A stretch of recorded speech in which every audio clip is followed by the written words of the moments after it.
A blessed good morning, honorable members, and those under the sound of my voice. In our Moments of Impact devotional segment, I'll be sharing part 2 of a devotional entitled, The Importance of Character in Leadership. We are living in a day and time when character seems to be at an all-time low amongst many leaders. Sadly, many leaders who we have today, they value currency over character. After recently celebrating 51 years as an independent nation, we are at a critical junction in our national development. We have come from a long way, but we have a long road ahead of us. In order for us to take our country to the next level and toward greener pastures, we need leaders in the political, religious, civic, and corporate arena who possess morals, values, ethical standards, and principles. We need these types of leaders because the country will go in the direction of its leaders.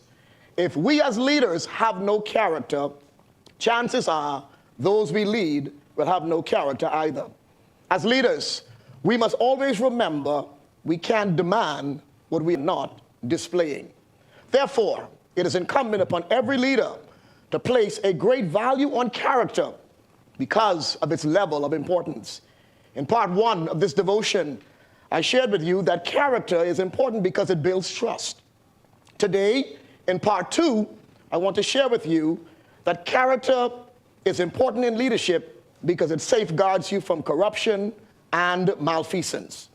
When you are a leader with character, you must live above board and should never cross certain boundary lines. When you are a leader with character, there are certain behaviors that should not be named amongst you. The reason why there is corruption and malfeasance in leadership is because many leaders are deficient of character. I recall a political leader by the name of Daniel, who was a man of great character.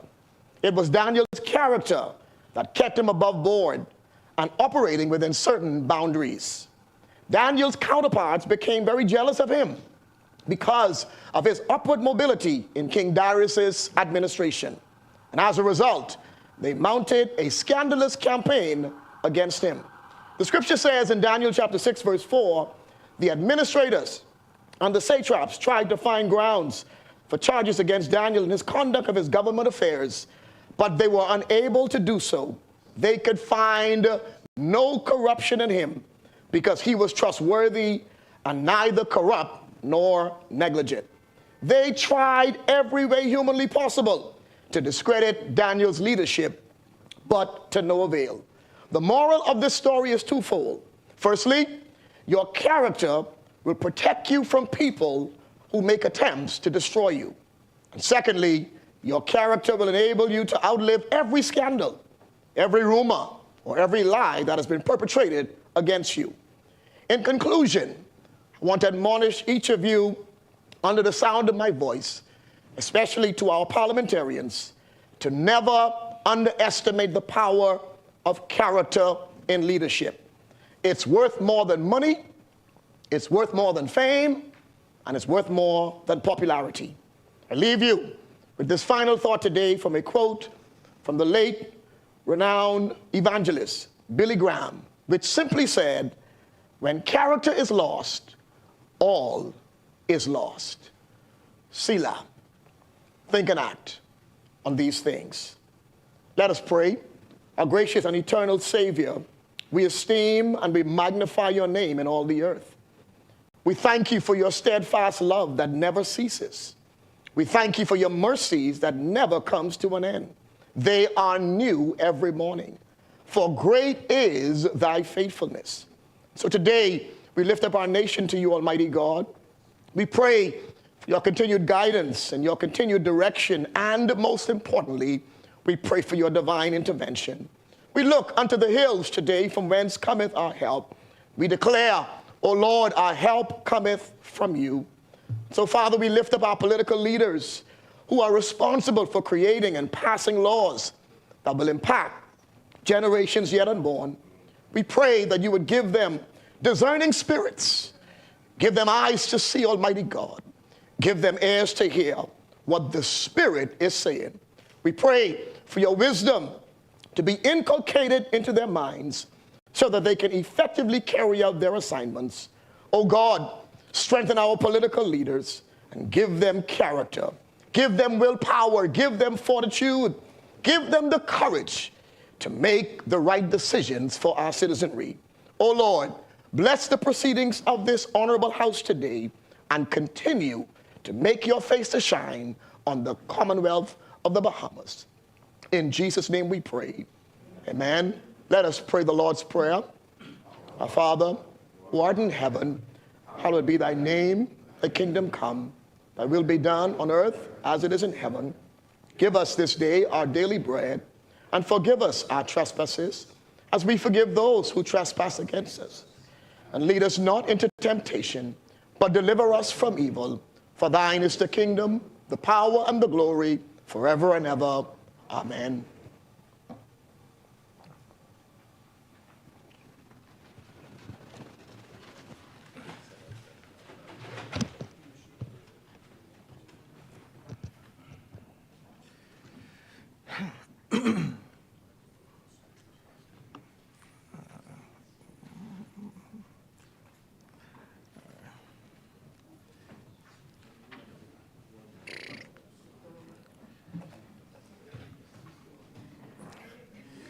Good morning, honorable members. When Parliament suspended its sitting on Monday, we were at second readings and committal of bills. Further second readings. The chair recognizes the honorable member for Exuma and Ragged Island.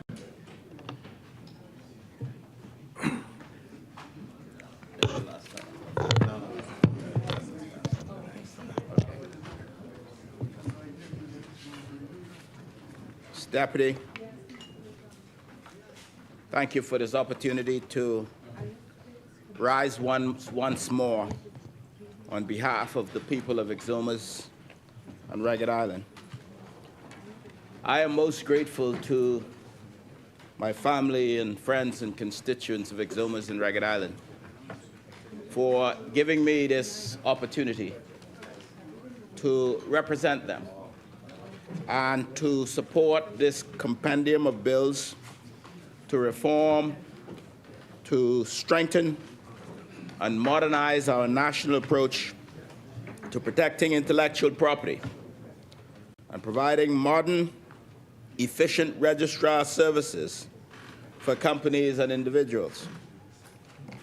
Once debated, passed, and implemented, this compendium will equip the Bahamas with a competitive intellectual property framework, allowing us to stand side by side with any of our regional and international peers as a country, where the intellectual output of creators is respected and protected.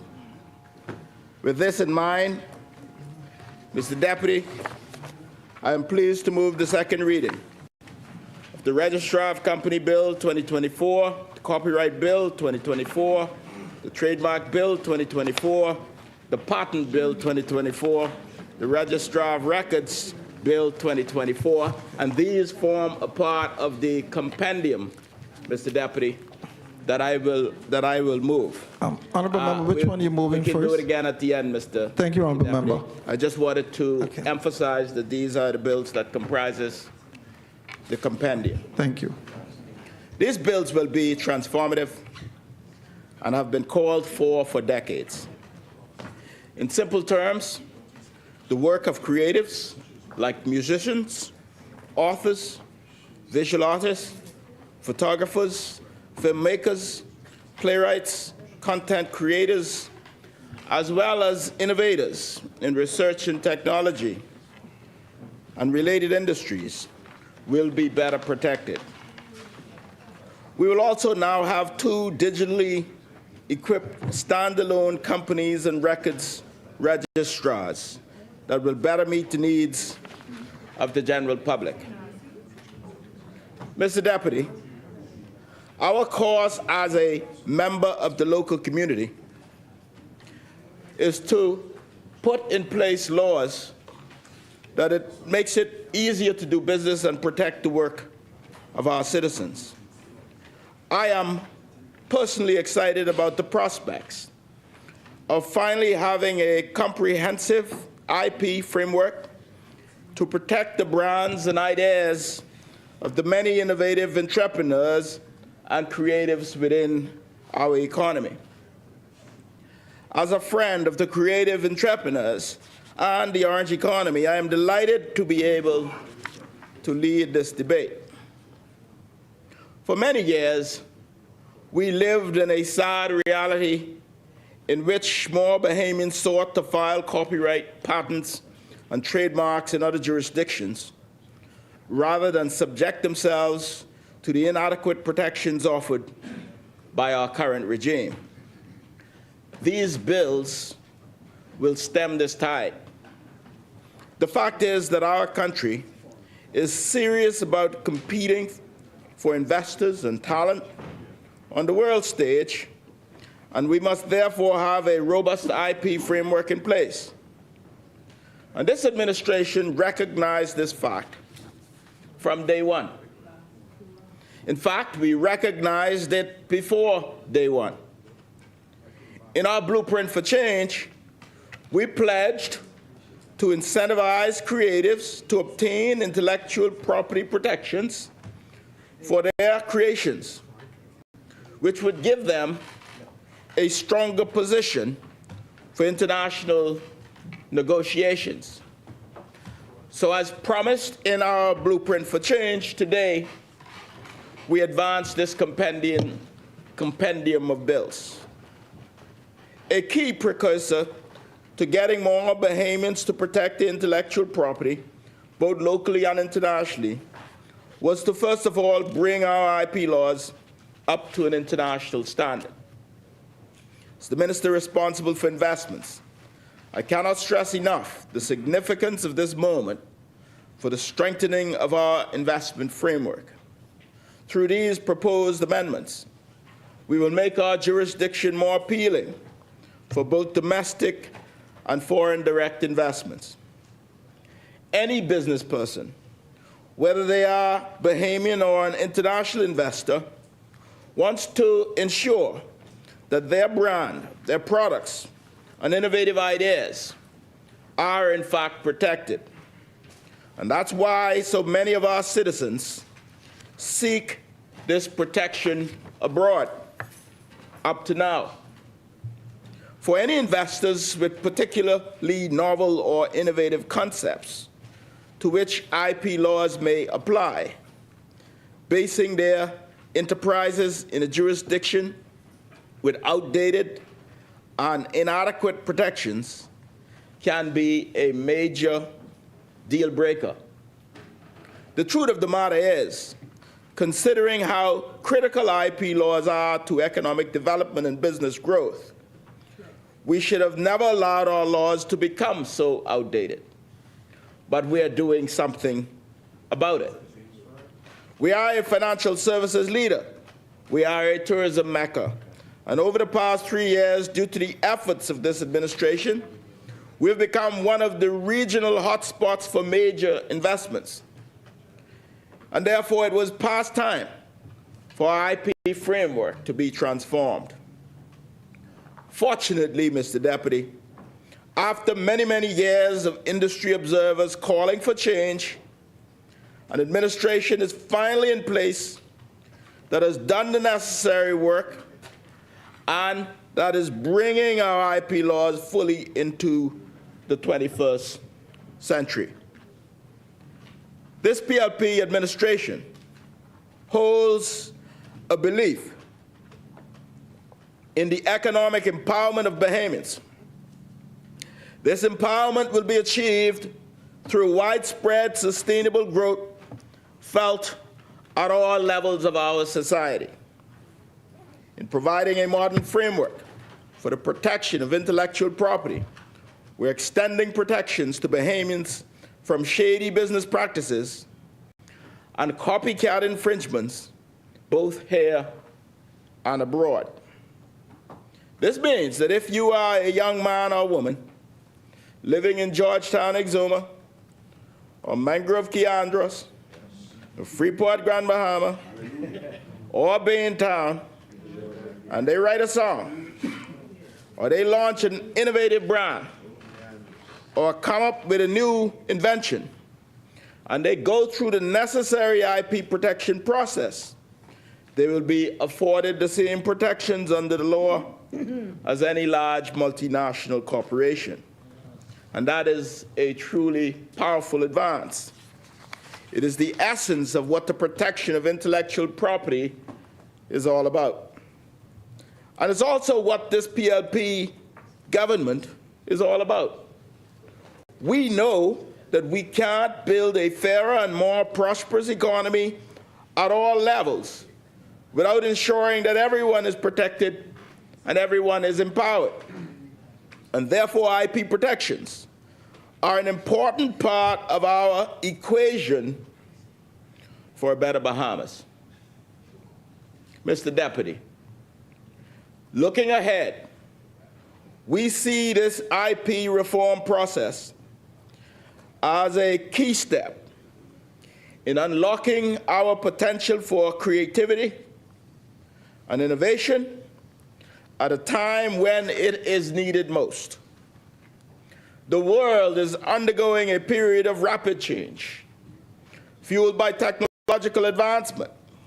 And in coming years, we will need to be more innovative than we have ever been as we seek to find our place in the increasingly digital and STEM-based global economy, whilst at the same time addressing our domestic economic and social challenges, and also developing homegrown solutions to the threats of climate change. The bills, therefore, before us today will lay the foundation for the protection of the creative output of local individuals and entities, whilst encouraging fair competition as our entrepreneurs and creatives pave the way forward to the new Bahamian economy. And these bills modernize our approach, as I've said before, to addressing copyright, trademark, and patent protections, including areas like geographical indications, false trade descriptions, and new plant varieties.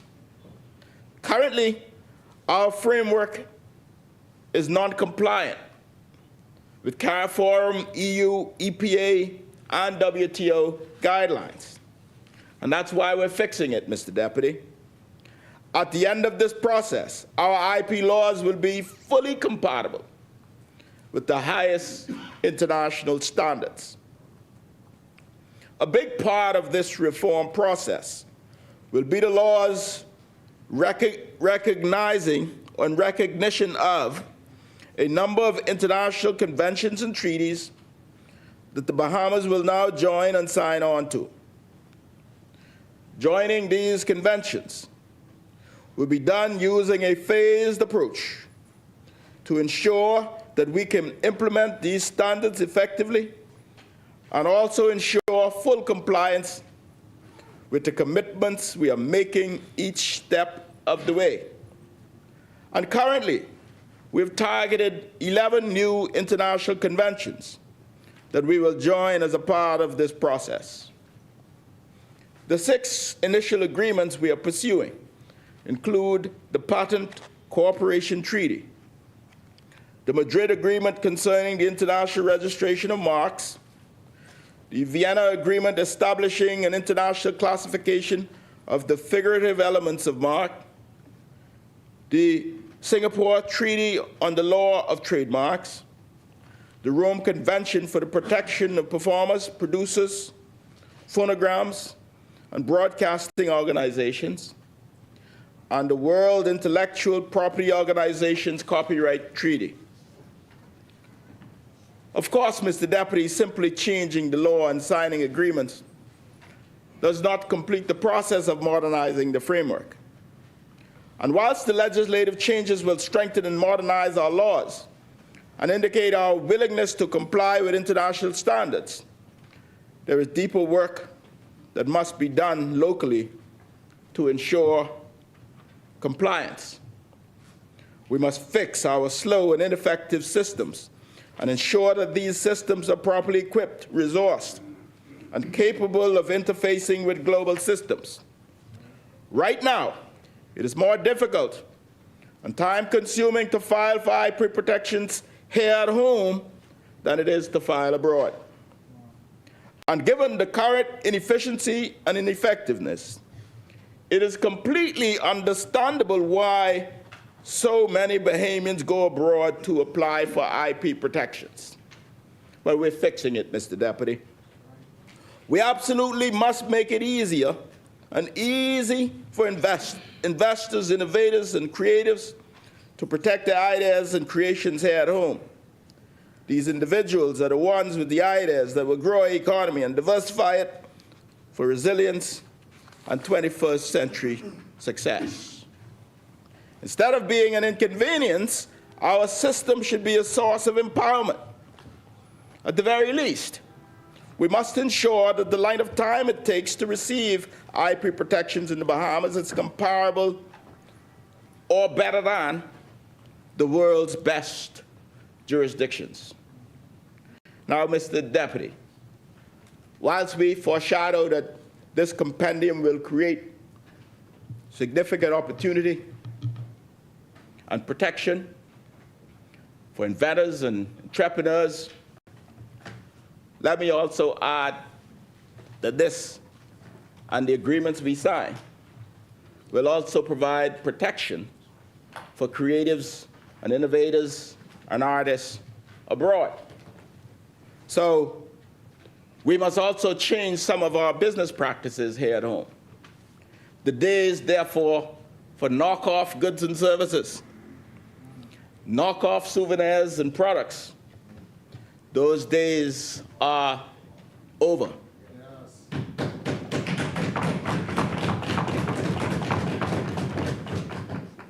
And one of the ways we've sought to improve the efficiency and effectiveness of the administration of IP rights is through the launch of a dedicated intellectual property office.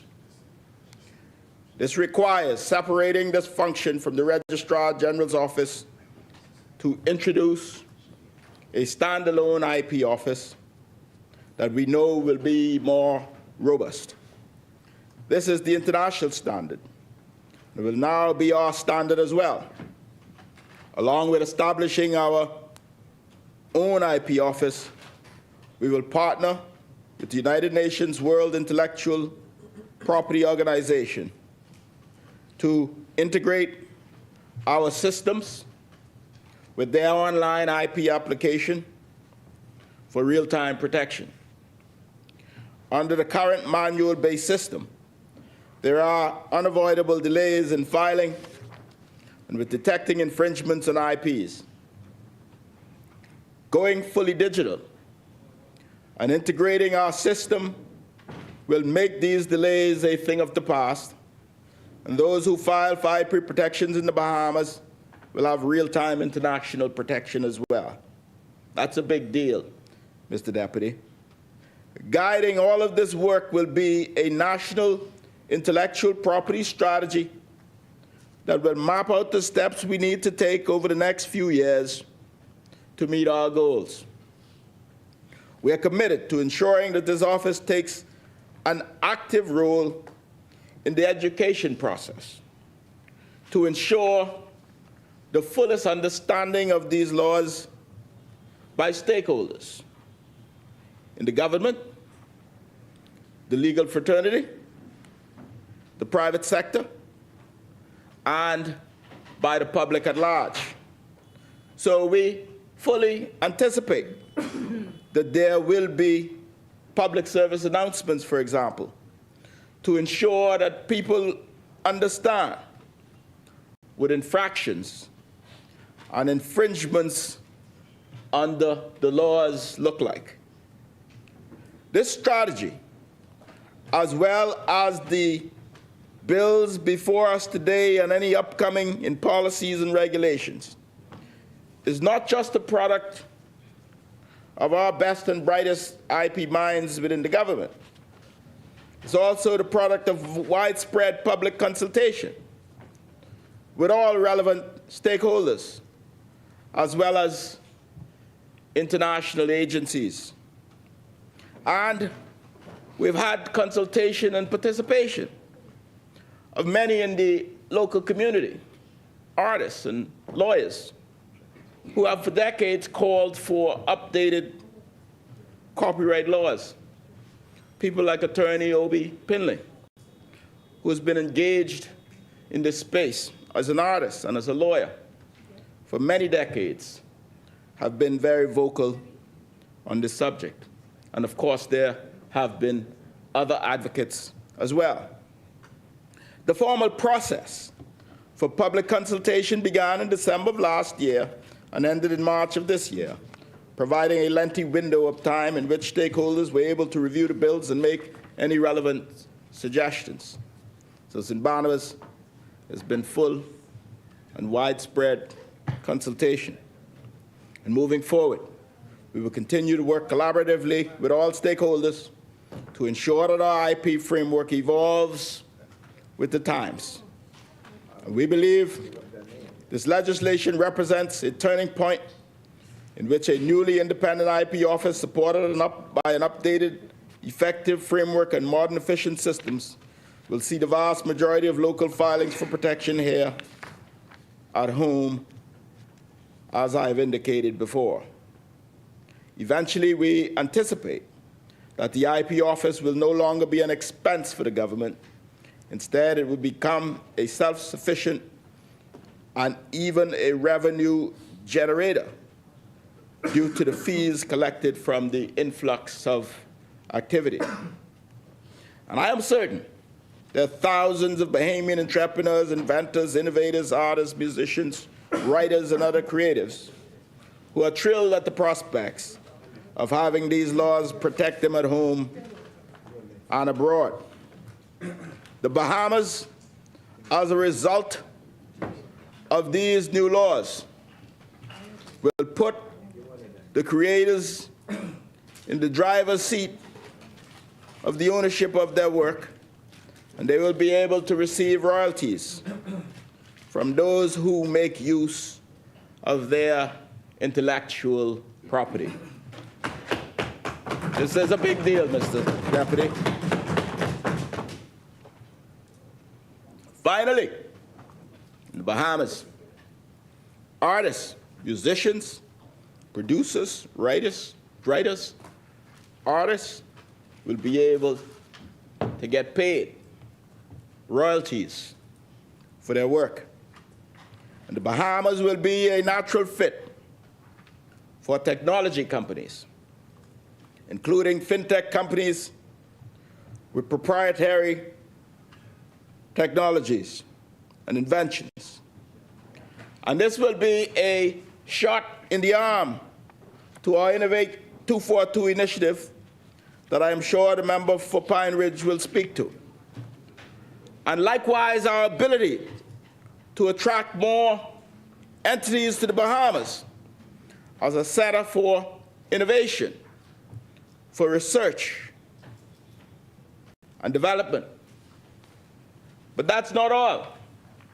For inventors who will accommodate and be accommodated in our incubation centers can feel more confident that their work and their innovative products will be protected.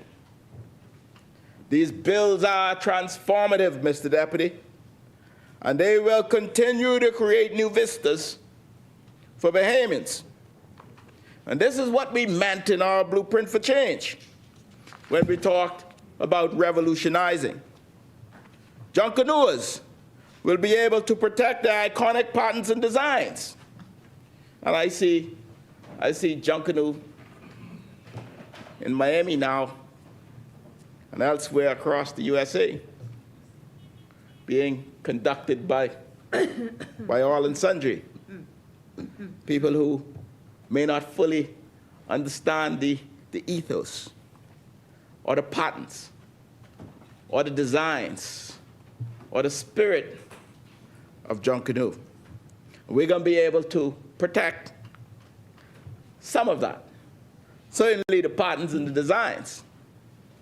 And hopefully, as a result of doing so, we might truly infuse the ethos and the spirit of Junkanoo and the intention of the celebration as we take Junkanoo all around the world, Mr. Deputy. Manufacturers creating products with specific formulas made from local crops, like cascarilla bark or cerasee, will be able to protect those products. And bush teas and bush medicine, like 21 gun salute, Mr. Deputy. I don't say something else. We can be able to protect it as our own, Mr. Deputy. And the same goes for local products, like jams and jellies and hot sauce creators. We can protect our things, South Beach. That's what we're doing with this new compendium. We'd like to create a future where we make the term "made in the Bahamas" a global brand, representing high quality and specialized cultural and indigenous products that truly represent our strengths as a nation, in the same way that they have made in the USA or made in China are recognizable all over the world. We're going to get there, Mr. Deputy, and this is the beginning of protecting the inventors who do so. The Patent Bill 2024 seeks to repeal and replace the Patent Act 2015 to improve the legislative framework related to the grant and administration of patents. Patents are the exclusive rights granted to an inventor of a product or process that introduces a useful and novel way of doing something or solving a problem. Under the current regime, there is an identified need for more effective means of monitoring and addressing infringements. There is also a need to join the Paris Convention to provide protections related to business processes, production methods, and other forms of inventions. Sectors like hurricane shutter manufacturing, salt extraction, and manufacturing. So Rum Key and Ragged Island, we're working for you too. And manufacturing pharmaceuticals, electronics, alcohol production, straw harvesting and protection and production, art production and creation. I mentioned Junkanoo before. These have all been identified as key beneficiaries of these changes. And while much of the provisions in the 2015 Act remain in place, new provisions have been added to the 2024 bill to establish the Office of the Registrar of the IP Office, define its powers, to clarify the circumstances in which an invention will not meet the requirements for patent, to enable the owner of a patent to request the control of customs, to treat imports as prohibited goods, to make provisions for the local application of the Budapest Treaty as the Bahamas signs onto this treaty in the near future. And next we have the Copyright Bill 2024. It repeals and replaces the Copyright Act, Chapter 323. And once again, while many of the provisions of the existing Act remain unchanged, this bill introduces several key changes and additions. These amendments were born from the recognition of the new and the need to improve copyright protections for creatives in the local orange economy. Most significantly, this bill will allow for the Bahamas to accede to the Rome Convention and become party to many other copyright treaties, which provide broad IP protections to creatives. This is great news. Creative community ought to be very proud that we are fighting for them too. The The bill includes new provisions to recognize the registrar of the IP office and make provisions for the Paris Convention, the Rome Convention, and others that we may sign on to.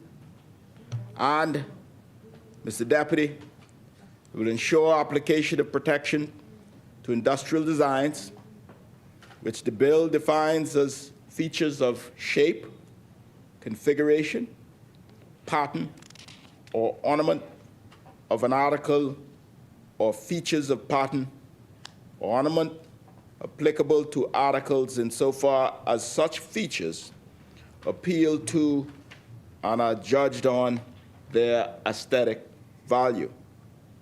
There's also the introduction of a new Part 11 in this bill that specifically addresses industrial design protections and infringements. The copyright bill provides for the rights of an owner of a copyright to apply to the court for appropriate measures when an infringement takes place. It also clarifies the circumstances in which a performer's rights may be infringed. The third bill before us today is the Trademarks Bill 2024. This applies to any sign capable of distinguishing the goods or services of one enterprise from those of other enterprises. Essentially, this refers to the distinctive brands, logos, slogans, and other recognizable features that distinguish one business or organization from the other. So now, Mr. Deputy, companies like BTC, who've been using the term unstoppable, may now have protections for this use. Stop them poachers over there. From rogue poachers. They may protect their distinctive brands, their logos, their slogans, and other recognizable features that distinguish one business or organization from another. This is critical for all Bahamian-made products and sold locally and abroad, as well as service providers and other organizations with distinctive and recognizable brands. This bill will support broad protections of trademarks and pave the way for accesses to Madrid, Vienna, and Singapore treaties. Any business owner who wants to protect their brand will benefit from this reform. The Trademark Bill modernizes and strengthens our laws in a few key ways. For example, it now reflects the contemporary usage of the word sign in trademark law. All instances of the word mark have been removed and replaced with the word sign to align with the modern understanding of a trademark as a sign that denotes origin. The bill also protects trademarks of government agencies and also gives courts the power to order relevant information related to trademark infringements, and such infringements will be actionable before the court. Most importantly, this is just the beginning, Mr. Deputy. There are more IP bills and regulations on the way that will further develop our IP framework. But that's not all, Mr. Deputy. In addition to the 3 IP-specific bills, we also have 2 additional bills related to reforms of the Registrar General's Department. The Registrar General Department has needed to be updated for quite some time.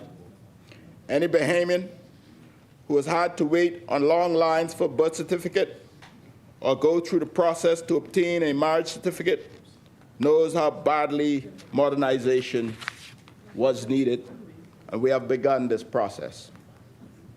We recently launched the Corporate Administrative Registry Services Platform, which is a fully digital corporate registry platform allowing users to incorporate new companies, file corporate documents, pay annual fees, and obtain certified copies of corporate documents, all from the comfort of their homes or offices.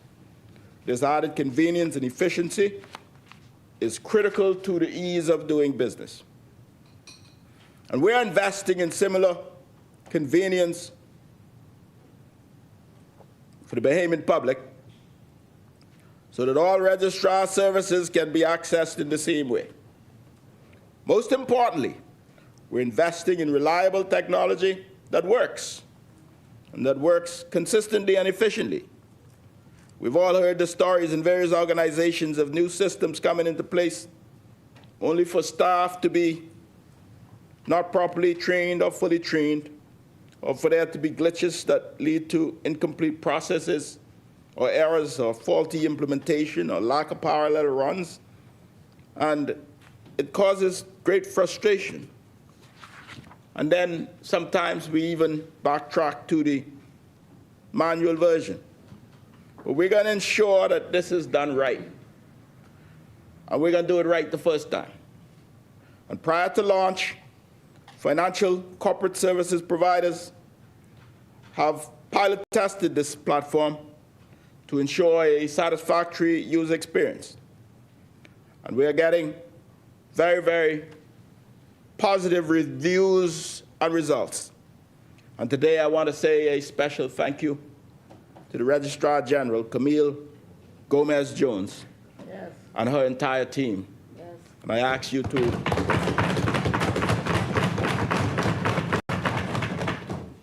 thank you. Thank you, Mr. Deputy.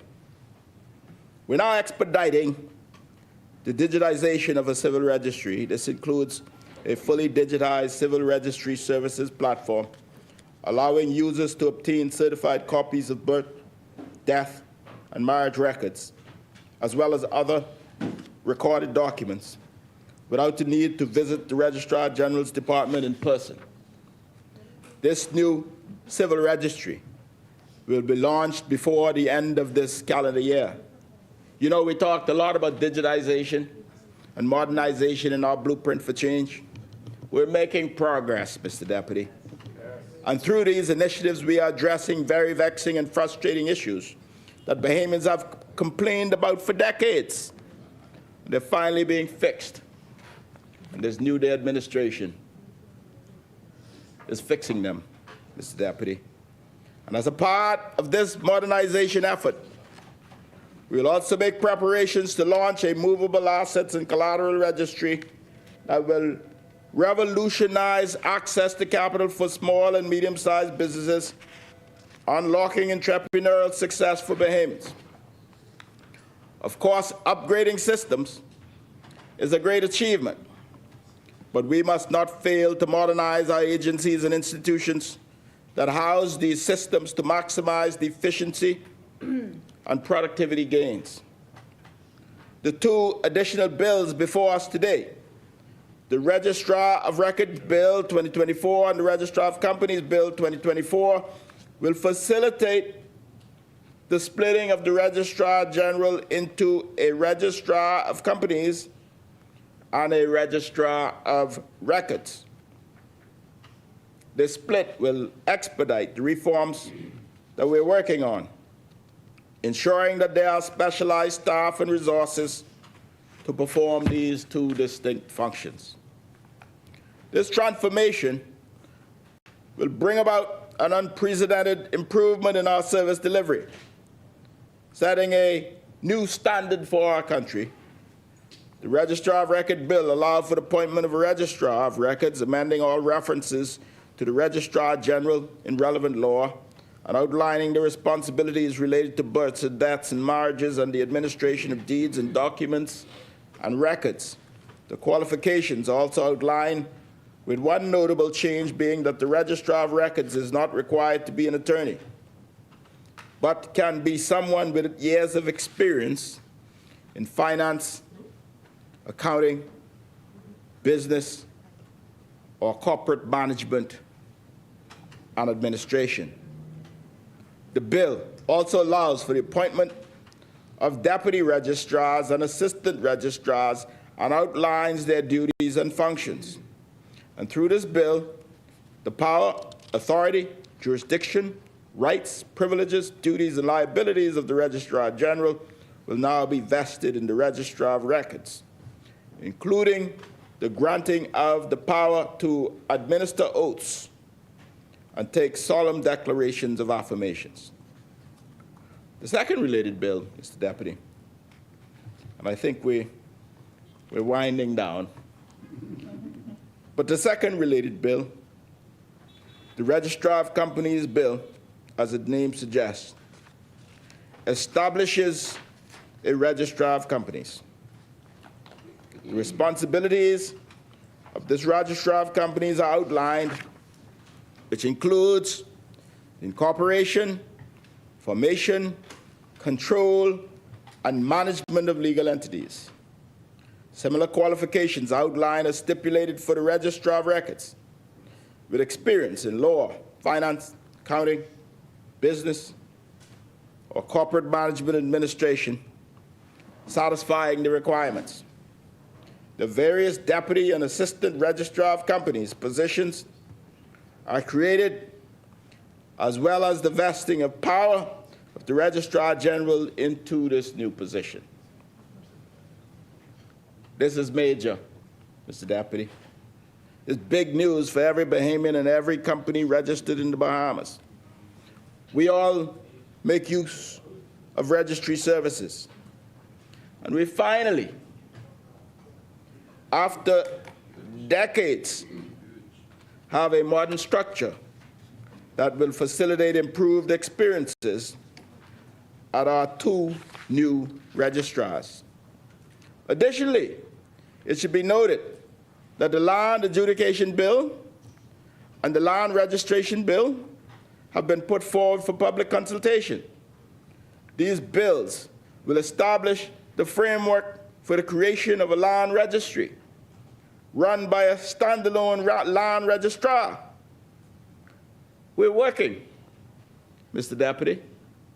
We aim to pass this legislation in the fall and have active land adjudication panels processing titles by the beginning of 2025. And anybody who has bought or sold land or practiced law would recognize the efficiency that this is going to create and the pain that it's going to help to alleviate. And hopefully, Mr. Deputy, the time it takes for processing of land matters will be significantly reduced. And that's a personal request, Mr. Deputy. So today, we have before us the reform of our IP framework, the reform of the duties of the Registrar General's Office, and the establishment of two new registrars, one for records and one for companies. And in the near future, we will bring much-needed land registry reforms to this House.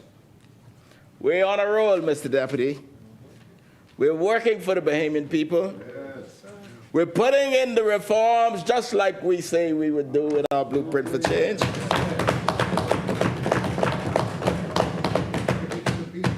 And we're moving carefully, but deliberately, to solve the biggest and the most long-standing challenges within the government, within the administration, within this nation.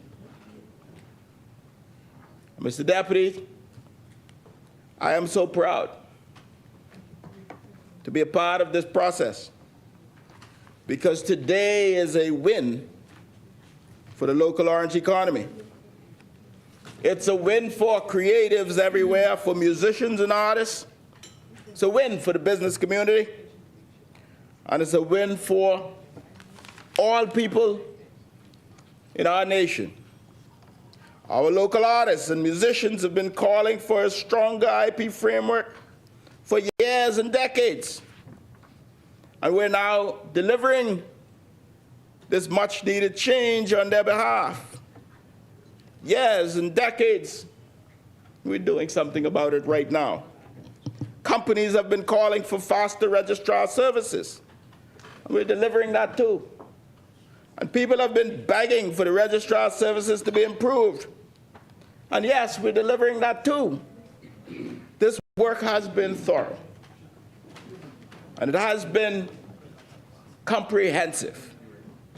And therefore, I want to thank Prime Minister Davis for his continued vision and his continued leadership on these matters. As I thank our honorable, hard-working Attorney General and his team at the AG's office, and our Registrar General and her team, and all other stakeholders who had a hand in bringing us to this point. This is tedious work, but it's important work, Mr. Deputy. And this is a major step forward. And it's merely one of many more exciting developments that we're pursuing and completing. That's right. That we promised to do in our blueprint for change. We are revolutionizing, just like we committed we would do in our blueprint for change. Just like we have done with the Tourism Development Fund, the Longevity and Regenerative Act, the cannabis bills. Now we're doing it with this intellectual property compendium. We're working, Mr. Deputy. And just as we foreshadowed we will do with the new land adjudication bills, which establish the land registry, this is the type of work we do. This is what transformative governance looks like. And it's always been a beautiful thing to see plans transformed from paper to real life, to see structure that existed as a blueprint in our vision now made real. This administration is delivering on many, many fronts to build the country that the Bahamian people deserve, to build the country we promised for a better Bahamas, as we promised we would do in our New Day agenda. Yes, East Grand Bahama, this is what a new day looks like.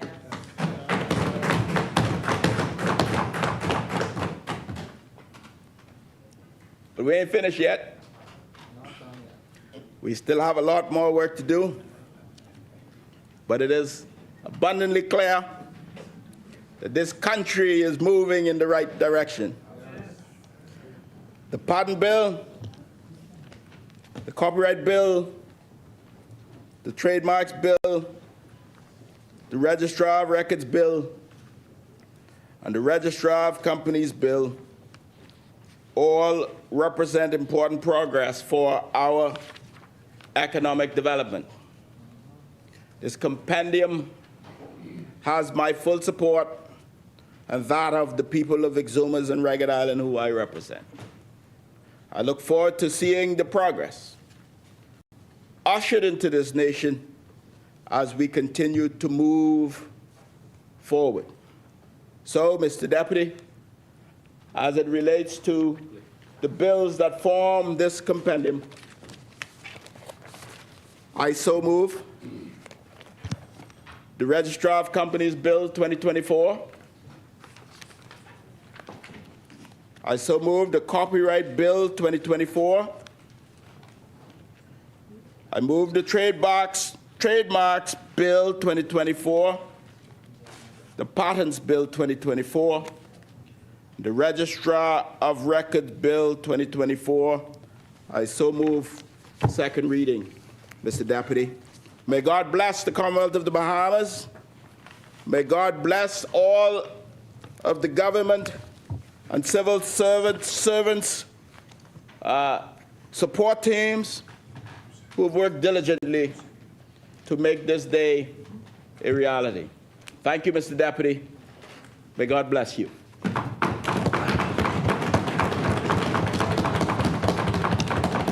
Thank you, honorable member. Is there a seconder?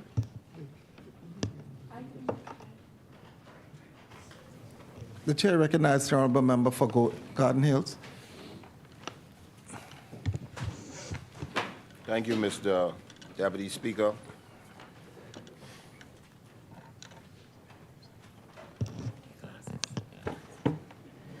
Mr. Deputy Speaker,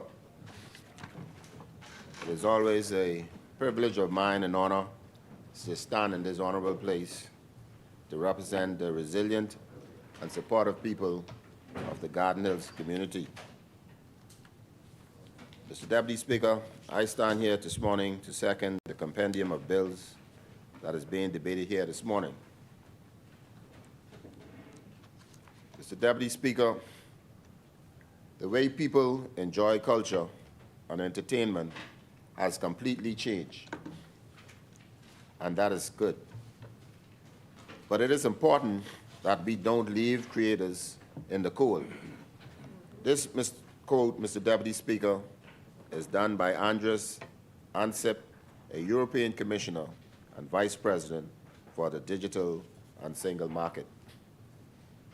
Mr. Deputy Speaker, the creative economy, also known as the orange economy, includes all sectors whose goods and services are based on the creation of intellectual property, like but not limited to designs, virtual arts, cultural heritage, new media, software, performing arts, music, literary arts, and publications.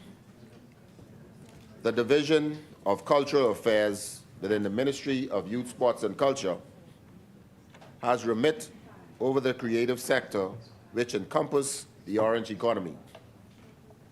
Mr. Deputy Speaker, these bills directly affect artists, artisans, musicians, authors, designers, and has been long awaited by all of our cultural practitioners. These bills, Mr. Deputy Speaker, for copyrights, patents, and trademarks, speaks to our creators. They speak loudly and clearly. This government says, we hear you, we believe in you, and we support you. Mr. Deputy Speaker, we have some of the best and brightest minds in our country. The creative of Bahamian knows no bounds. And far too long, our cultural practitioners have been at a disadvantage in comparison to our regional and international creative communities. In the Bahamas, we see animators, game developers, and designers on the rise. Fashion designers, filmmakers, and producers are receiving international acclaim for their work. This compendium of bills demonstrates the support and commitment of our government to the orange economy. Mr. Deputy Speaker, we want our creatives not only hear us cheering for them on the sidelines, but also feeling the money in their pockets by enjoying a return on their investment in our Bahamian culture.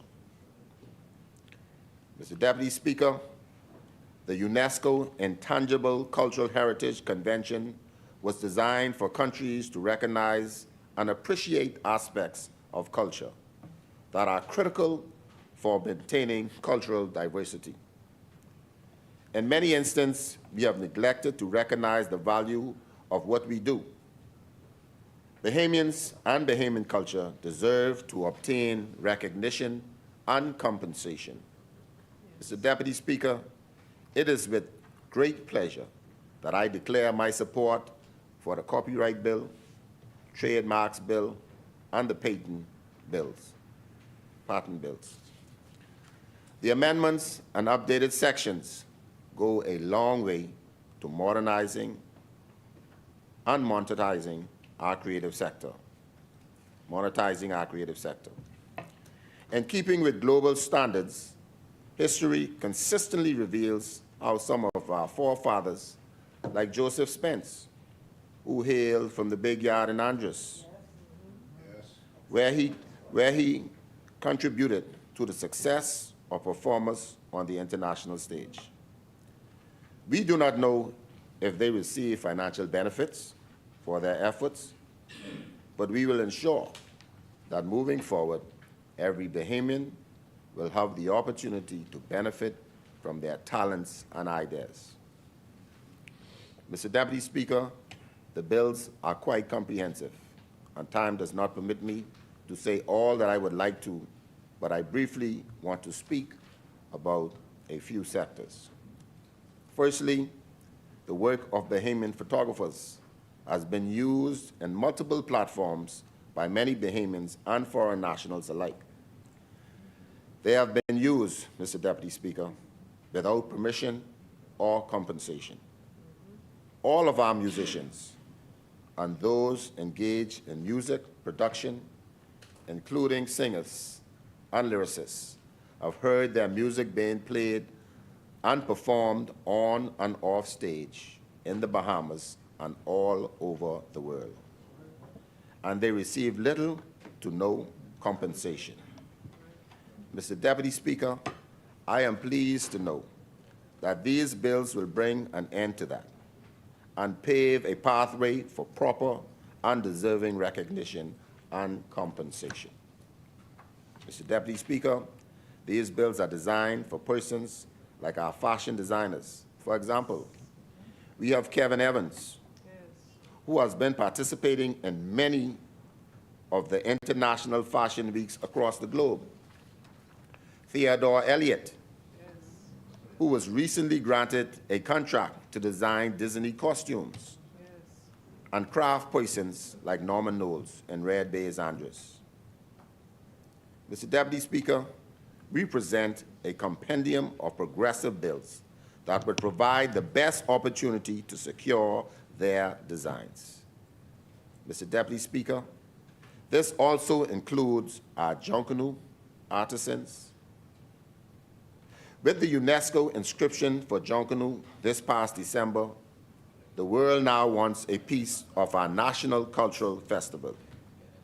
Many of us have seen the TikTok video that went viral showing a Caucasian American in California demonstrating the paths of the Konkalaka, or Lonko. The enactment of these bills, Mr. Deputy Speaker, will make provision for us to protect Junkanoo, music, instruments, tools, and trademarks. Mr. Deputy Speaker, this government celebrates Bahamian authors like Beverly Jane Turnquest and Ellie Clark, who opened their first all-Bahamian bookstore and are continuously publishing and promoting Bahamian books. We recognize the tremendous strides and script and screenwriters as well as filmmakers and producers. Mr. Deputy Speaker, Gombe Kids, a production we all know so well, has become an international sensation, winning yet another award just last week.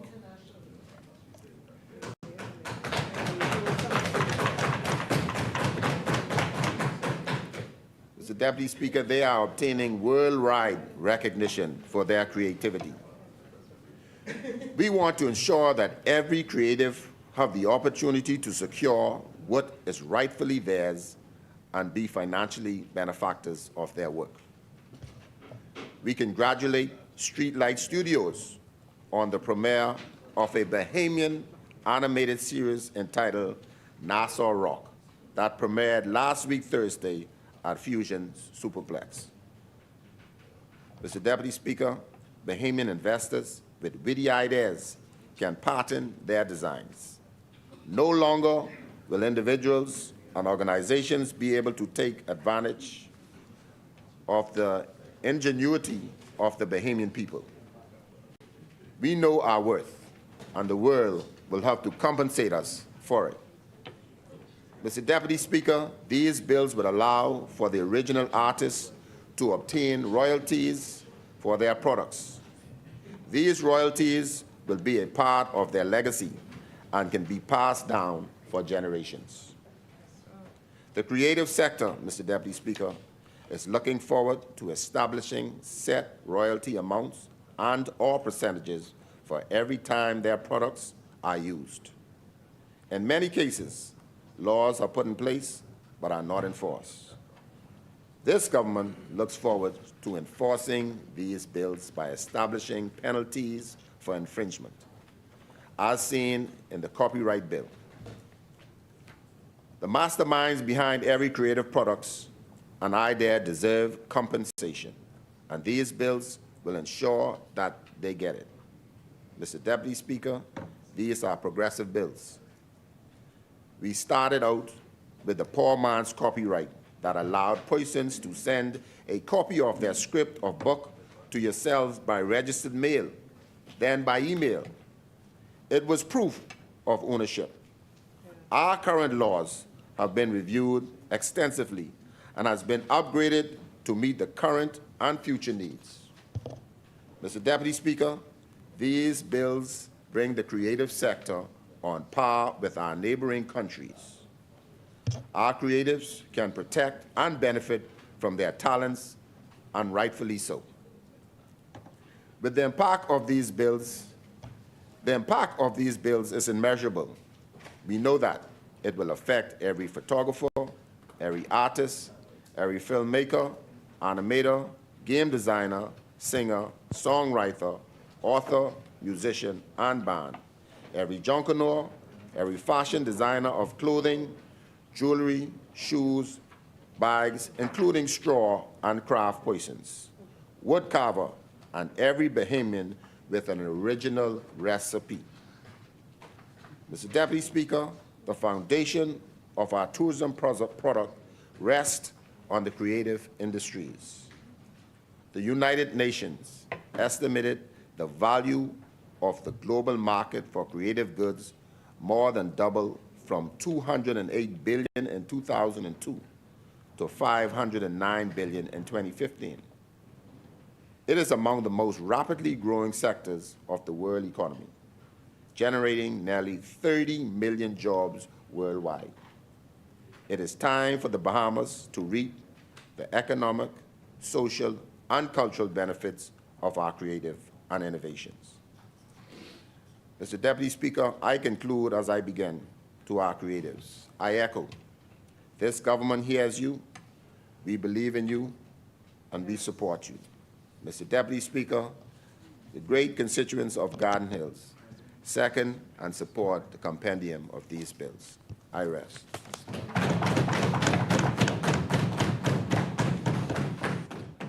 Thank you, Honourable Member. It has been moved and seconded that the following bill be read a second time and committed. A bill for an act to establish the Registrar of Companies. As many? The Chair recognizes the Honourable Member for St. Anne's. Thank you very much, Mr. Deputy Speaker. Mr. Deputy Speaker, I'd just like to begin by extending greetings to our Honourable Speaker, Madam Patricia DeVoe. I note that she's not been sitting in the House for the last few occasions, and I just wanted to let her know, Mr. Deputy Speaker, that I'm thinking about her and looking forward to seeing her after the summer break. Mr. Deputy Speaker, we heard from the member for Exuma and Ragged Island, and if you get the sound and volume of my voice, I'm doing my best impersonation of the speaker right now, of the member for Exuma and Ragged Island.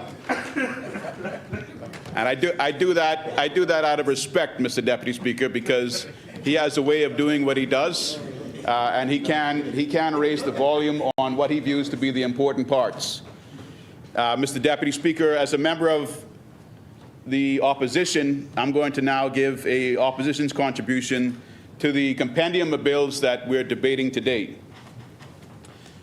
The opposition has two other speakers after myself, and I know that, as with members of the government side, we're looking forward to the pending summer break, giving the cabinet proper and adequate time to address the questions that still remain unanswered on the schedule, Mr. Deputy Speaker. And I think that the count for those unanswered questions, Mr. Deputy Speaker, total 178. So there are presently 178 national issues that have not been addressed by members of Cabinet, either in person in the Honourable House of Assembly or through one of their Cabinet colleagues present in the Honourable House of Assembly. Mr. Deputy Speaker, there are two bills that I think are unique, not groundbreaking, but bringing some change to the bureaucracy that exists in the country now. Those two bills are the Register of Records Act and the Registrar of Companies Act. You're essentially taking the role of one registrar team, which consists of the Registrar General, Deputy Registrar General, and Assistant Registrar General, who have jurisdiction over the Deeds and Documents Registry, which deals with land title, and the Companies Registry, which deals with company entities, and putting them into two separate departments. Issue is, if you're having difficulties maintaining the technology of one department, Mr. Deputy Speaker, the public will be concerned whether you can manage the technology for two departments, Mr. Deputy Speaker. And then we heard from Exuma and Ragged Island that they're getting ready to do a land registry. So that'll be three departments. So where there have been inabilities and shortcomings for one department, we're now going to triple the workload, triple the technology, and triple the potential bureaucracy. Because instead of dealing with one registrar for a company's matter, for a land title matter, you're now going to be dealing with three. One for a deeds and documents matter, one for a land matter, and by the legislation today, one for a company matter. So instead of decreasing the red tape, the argument can be made that they are increasing the bureaucratic red tape. The ease of doing business, Mr. Deputy Speaker, could be at further risk of going down further than it has in recent years. Mr. Deputy Speaker, I'm going to move now to the Register of Records Bill. And it says in Section 2, interpretation, records. Records include freehold and leasehold grants from the Crown, certificates of naturalization, any document under the public seal or the seal at arms, wills or other testamentary papers on which probate may be granted together with the probate, and it goes on. But of interest to me, Mr. Deputy Speaker, of interest to my constituents, Mr. Deputy Speaker, and the Bahamian population at large, especially those in the Family Islands that can see development happening without foreknowledge of the administrator or without foreknowledge of constituents in the Family Island constituencies. This Register of Records Bill, as I said on the interpretation, includes under records freehold and leasehold grants from the Crown. I raised the question in one of our recent sittings, Mr. Deputy Speaker, this issue with Athol Island. There is a 4-acre section of Athol Island which is part of a marine protected area that has been cleared back, and what is even more significant now is that there is a pier, Mr. Deputy Speaker, not even a dock, not even a floating dock, but there's a pier which, to my eye, from the photos I've seen, stretches some 200 feet, maybe 200 yards. And that pier has dock pilings that go into the seabed. They don't rest on top of the surface of the water like a floating dock might, but they're in the protected marine area. And I note the member with portfolio for Crown grants and leases is in the House today, the good member for Central and South Andros. He wasn't when I raised it before, but can he tell us who has the leasehold grant for this 4-acre parcel that has the 200-foot estimate long pier dock pilings digging into the seabed of a marine protected area. And at the end of that, I know from my time as chairman of the Town Planning Committee, at the end of that, there looks like some shanty shack, the ones that the good member for Central and South Duluth have been bulldozing down throughout the Family Islands. There's a shanty shack at the end of that pier, Mr. Deputy Speaker, which some suspect may be the location for the toilet facilities. Now, you're not supposed to have any structures, enclosed structures on docks in the Family Islands without specific permission. The reason and the main concern, Mr. Deputy Speaker, is that you're going to have fecal waste that will potentially be traveling through pipes and those structures. Now, we need to know, the public needs to know before we break for summer, who has this lease, and are the toilets meant to be going at the end of the dock? Was proper environmental permissions given? The chair recognizes Answers, the honourable please. member for South and Central Andres. Thank you, Mr. Deputy. I didn't want to disrupt the speaker, but it seems that he just wanted to repeat himself over and over again. So I'll respond to him that someone did get a lease, and they do have environmental approvals to do the work that they're doing over there.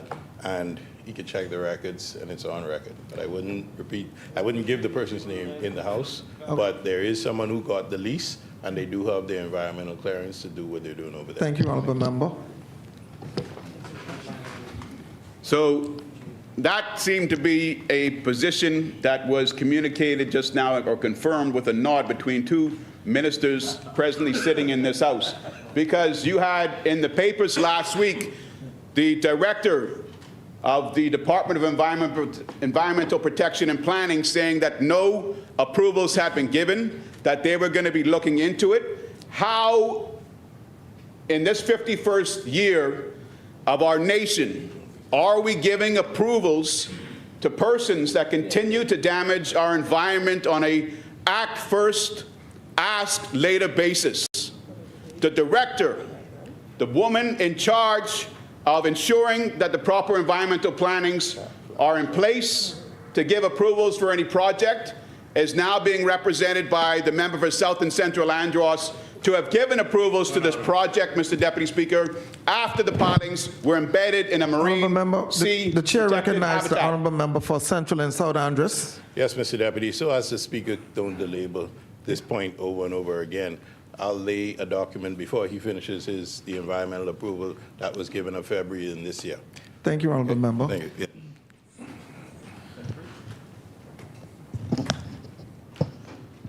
So the good member from South and Central Andros can identify the person that was given that crown lease. He can also, while he's waiting, as I'm on my feet to table this environmental approval given in February that wasn't to the knowledge of the Director of Environmental Protection and Planning, he can also identify who the person is that was given that crown lease. This isn't private information. This isn't one of those settlements that you still haven't disclosed to the public with members of the Royal Bahamas Police Force, with members of the former cabinet of the last administration of the Progressive Liberal Party.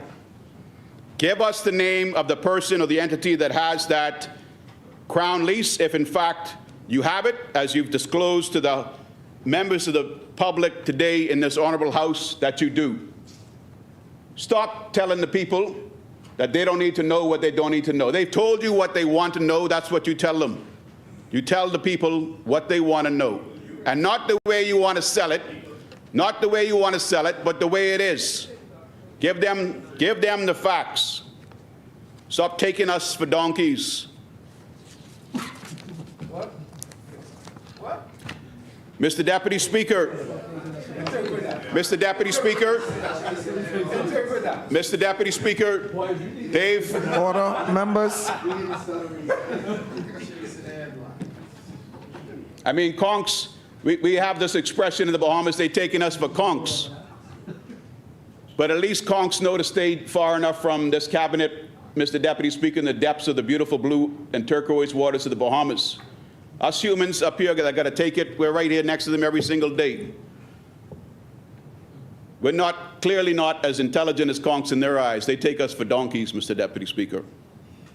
Now, Mr. Deputy Speaker, I expect that we will have an answer on this, and I don't expect that now, since there was environmental approval in February, the director of the Department of Environmental Protection and Planning is going to go back on a previous statement in the press and say, oh yes, I also gave approval back in February, and I don't know why I said just earlier this month that no approvals have been given.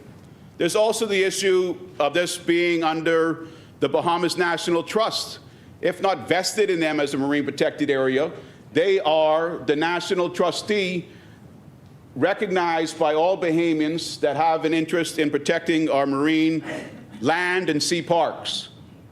I mean, it's an absolute absurdity, Mr. Deputy Speaker, and a complete blemish on this administration if they have in fact given approval for the development that has gone out over on Athol Island that consists of clearing of the limestone, consists of clearing of the coppice, the native trees, potentially consists of clearing of historical sites and embedding several pools, Mr. Deputy Speaker, in the marine sea habitat seabed. This is a seabed, Mr. Deputy Speaker, that is a nursery for small fish, crawlfish, conchs, complete disregard for it. And guess what? This isn't going to be a 200-foot pier that is going to accommodate paddle boarders with a low impact, low footprint, low mark on our marine protected sea habitat. You don't build a pier out that long for a kayak or a paddleboard that can get right up onto shore in extremely shallow waters. You're building this for large vessels.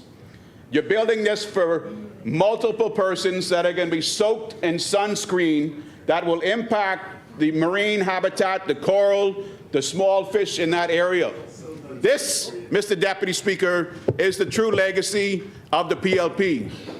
BPL, increases in power, Mr. Deputy Speaker, is the true legacy of the PLP. They would have you believe that they've done something for the Bahamas, Mr. Deputy Speaker, with the passage of this compendium of bills. All of a sudden, after insulting the leader of the opposition, the future prime minister of this country, because he's a recognized and respected poet, all of a sudden, they're interested in the orange economy. Now they're the savior of the orange economy. They're pulling up their blueprint for change, Mr. Deputy Speaker, like there's something of benefit in that. This administration was voted in with the lowest voter turnout in the history of elections since independence, Mr. Deputy Speaker, and they have to accept, and they do accept, that that is a clear message to them, that the people are not with them. Ragged Island, Exuma, if you're running for leader next time, you're going to have a difficult run. You better sit it out. Let Central and South Luther put his neck out there to get chopped off. The FNM is coming in with the people in the next administration. Now, Mr. Deputy Speaker, what this administration, this current government is good at is taking a can of spray paint. I'll describe it like this. They're taking a can of spray paint. Okay? Water-based spray paint. All right? They're taking a can of water-based spray paint and spraying over legislation after legislation after legislation, just so that they can come back and say, we passed this, we passed that, we also passed the other thing. Mr. Deputy Speaker, and what I mean by that, and it's just water-based because it's going to wash off, not in latex. That'll wash off very quickly. Now, what I mean by that is they stood up today saying we're doing something great for the orange economy, right? Not these guys. They have ridiculed one of the leaders in the orange economy. The chair recognizes the honourable member for Exuma and Ragged Island. It's going over the top, Mr. Deputy. We have complained over and over about the member for St. Anne's making reference to the honourable members on this side using derogatory terms. I've spoken with him privately, Mr. Deputy, and asked him to make the relevant adjustments. Today, he is referring to us as you guys. We are offended by it, Mr. Deputy. It has an undertone that's unbecoming of honorable members. And I invite him to refer to members on this side, in this place, as honorable members. That's No. what we expect, Mr. Deputy. Thank you, Honorable Member. Honorable Member for St. Anne's, can you address the members as honorable members in the House? Yeah, I can address them as honorable members, Mr. Deputy Speaker. I'll address them individually by the constituency. Thank you. But Mr. Deputy Speaker, 2 points. The member for Exuma and Ragged Island didn't have anybody interrupt him. The things that he said, and we can go back and listen to the recordings. This is on Facebook, on the Bahamas Parliamentary channel on Facebook. The negative things that he said, standing on his feet, about this administration, Mr. Deputy Speaker, were highly insulting. He does that all the time. He does that all the time. He thinks he's getting brownie points with his party and with the public.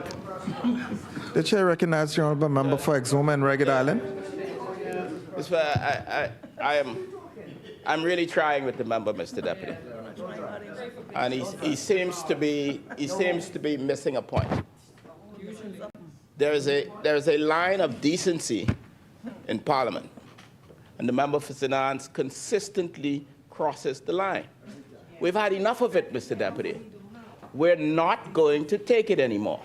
There's an undertone that's unbecoming, and I ask that he correct it forthwith. And that is the point, Mr. Deputy. That's the sole point. Thank you, Mr. Deputy Speaker. I would have expected better from the Minister of Tourism, Mr. Deputy Speaker. But I'm sitting here as the only Caucasian, was a term used in this House today about a gentleman in California with a description of Junkanoo products. I'm sitting here on the opposition side as the only Caucasian. And the second that I begin making any hard-hitting points against this administration, Exuma rises up, or Yamaqual will rise up and tell me that I'm being borderline racist. Now, Mr. Deputy Speaker, if that's the way they see me in their hearts, Mr. Deputy Speaker, they need self-reflection. They need self-reflection, Mr. Deputy Speaker. I don't intend to make the racial discrimination that I face from the government side an issue in this House, Mr. Deputy Speaker, but it just goes on too long. It's unnecessary. You know, we're well beyond that in this great Commonwealth of the Bahamas, Mr. Deputy Speaker. So I'll leave that there for now, and I'll put some effort into calling them by their constituency, Mr. Deputy Speaker. But I can't, as I have approximately 13 minutes left in this contribution, promise that I'm going to tone things down, Mr. Deputy Speaker, because we have had one of the greatest narrators, members that can sell you something that doesn't entirely exist as though it's brand new, take us through the patents bill, the copyright bill, and the trademarks bill. I'm going to read one identical section from each of these bills, and if I can, I'll go back to my reference that their administration that takes a can of water-based spray paint over existing legislation. So these three bills, these were described as groundbreaking. These were described as going to set the orange economy apart. It was going to bring great wealth to those persons that hadn't received it in the past. But each one of these bills, Mr. Deputy Speaker, is repealing an existing bill, Mr. Deputy Speaker. And each one of these bills, I'm looking at the patents bill right now in the objects and reasons. It says this bill seeks to repeal and replace the Patents Act 2015, recent, in order to improve the legislative framework relating to the grant and administration of patents. Now, this is the section. So we all know 2015 was the last Christie administration. So the part that exists in each one of these bills, Mr. Deputy Speaker, that they've spray painted with that water-based soon to run off spray paint, claiming that this is something earth-shattering, is while much of the provisions of the 2015 remain substantially unchanged, new provisions have been inter alia, it should have said added. You look at the copyright bill, again, it says while much of the provisions of the existing Copyright Act remain substantially unchanged. The bill seeks inter alia. You look at the Trademarks bill, Mr. Deputy Speaker, and again, it says, while much of the provisions of the 2015 remain substantially unchanged, new provisions have been made to provide for inter alia. Don't stand up and expect the opposition to sit down and simply accept what you put in front of it and tell them this is good. There are some benefits, Mr. Deputy Speaker, but you haven't changed the market, you haven't changed the economy. No one has stood up today, of the two that have stood up already, and hopefully more will stand after I've sat. No one has stood up today to identify the Bahamians that hold patents right now in this economy. No one has stood up today in what I would describe as a much larger market under the Copyright Act, because we have so many publishers, so many authors in this country, Mr. Deputy Speaker, to say who those authors were. Have they really put any time into understanding this industry that they're boasting of improving today? I am skeptical, Mr. Deputy Speaker, and I apologize then for saying they. Mr. Deputy Speaker, I don't know if anybody was offended by even that word, but it's difficult to be able to use the English language when you're a Caucasian in this honorable House of Assembly. Mr. Deputy Speaker, we also have the issue. Member, the chair recognizes the honorable member for Nassau Village. Mr. Deputy, the member for St. Anne's indicated that he faces racial discrimination by the government. I would ask that that be expunged or removed from the record, please. Honorable members, I'm going to have to ask and caution each one of you to have due regards for your colleagues in this House moving forward. I mean, just keep it civil, keep it honorable, and respectful. Thank you, Mr. Deputy Speaker. Mr. Deputy Speaker, something that I would like another member from the government side to do today is actually talk about these patents. We know, we got comments about unstoppable, BTC uses unstoppable, so this opposition side, the inference was made, will not be able to use unstoppable. The thing is, the honorable member that said that doesn't understand what the word unstoppable means. It cannot be stopped. The movement on this side of the House of Assembly, the movement that our party represents, is unstoppable. You can try to encourage people to trademark it, but the F&M will not be stopped from coming in as the next government of this great Commonwealth. Now we heard the honorable member for Exuma and Ragged Island talk about Bush Tea. Okay, Sarah Seed, Bush Tea, two-gun salute. I know about Sarah Seed. 20.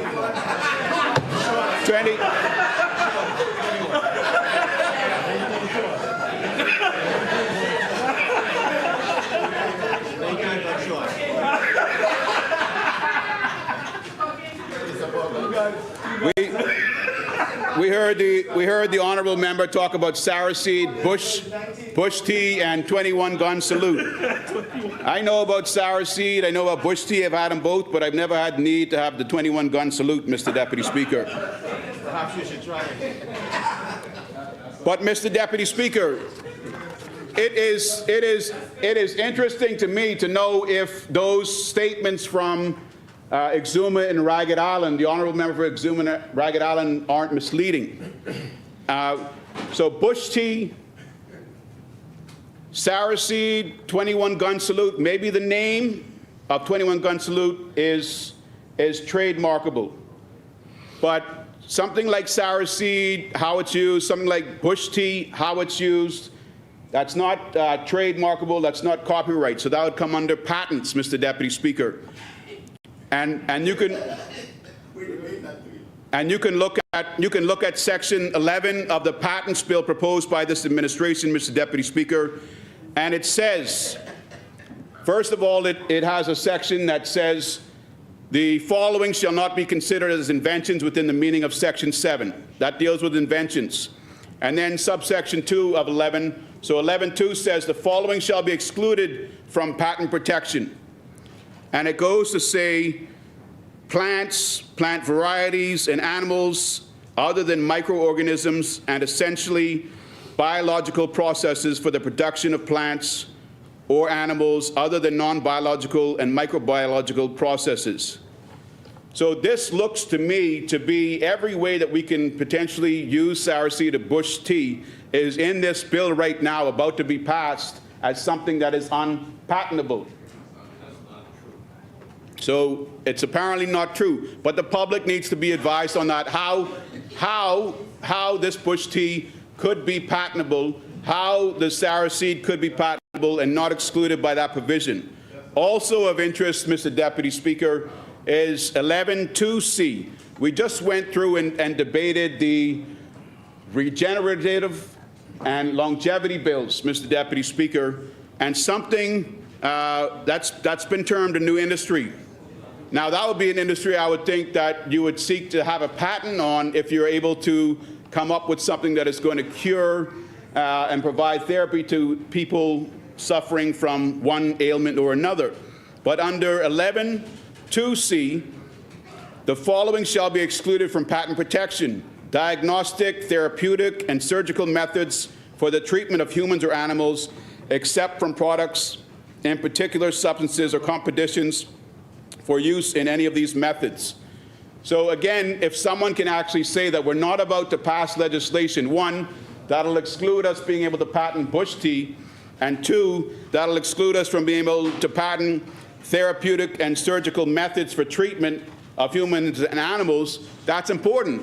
You can't jump into this prematurely because from what I've seen, this is in fact legislation that the senior ups in the European countries, Treaty of Rome, Treaty of Paris, those were quoted, are telling us we need to align our existing patent laws, align our existing trademark laws, align our existing copyright laws in order to be recognized under those treaties.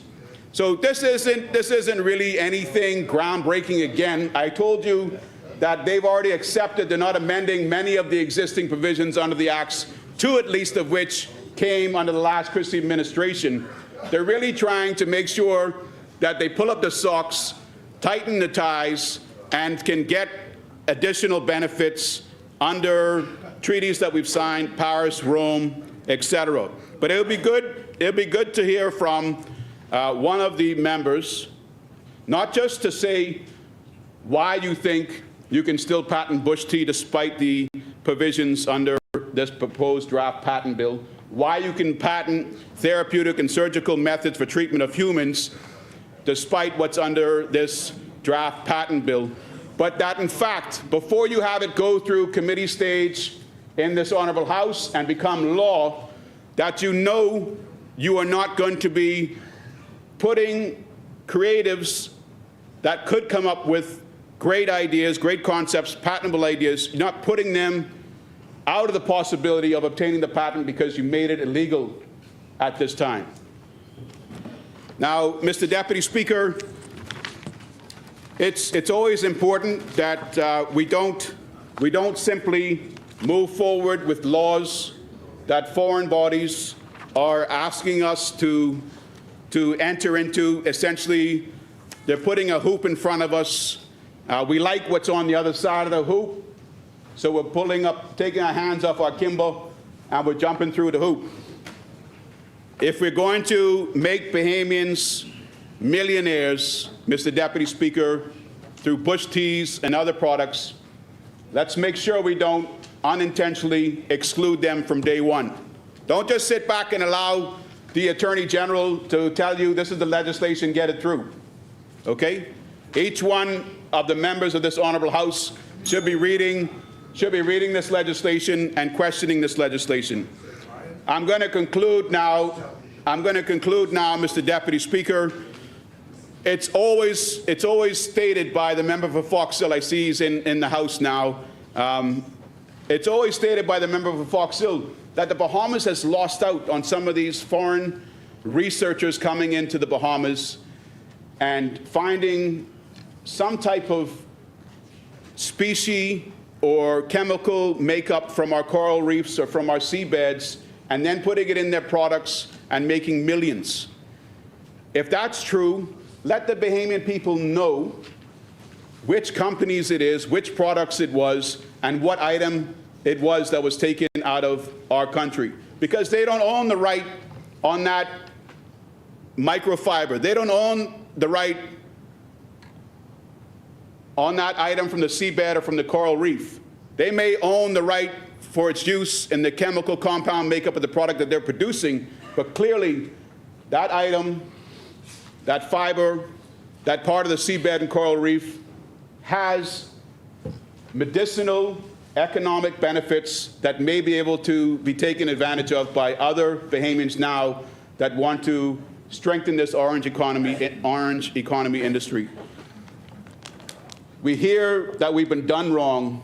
Let's get the details on who did us wrong, how they did us wrong, and what we can do to make sure that we're the ones that get to do right going forward. Now, I'm going to close, Mr. Deputy Speaker, on this issue with Athol Island. I'm about to sit. There hasn't been an approval letter tabled by South and Central Andros. And it's not only South and Central Andros as the Parliamentary Secretary, quote unquote, minister with portfolio, but it's also the Attorney General. So when this Registrar General bill gets into the Senate, let's hear from the Attorney General. Let's hear him sharpen his mouth and tell us that also he won't say who it was that got the crown lease for this parcel of land on Athol Island. The summer is coming. We're about to break. Don't go with the tail between your legs. Speak up, speak clear, and speak for the Bahamian people. Thank you, Mr. Deputy Speaker. Thank you, Honourable Member. The Chair recognizes the Honourable Member for Freetown. Mr. Deputy Speaker, St. Anne's contribution was offensive in two respects, to be corrected. One is a suggestion because he is unable to do an analysis of the changes that we have not. If you read it, he would see why they are as transformative as Exuma and Ragged Island says. The second, Mr. Deputy Speaker, is the habit of raising matters totally irrelevant to the bills and expecting debate and engagement on it. They do it for the newspapers who are their friends, but in this place, that's the house of, yes, Kalani, I just see you there. They do it for the newspapers that are their friends, but it does not require a response unless and until it is a matter slated for debate in this place.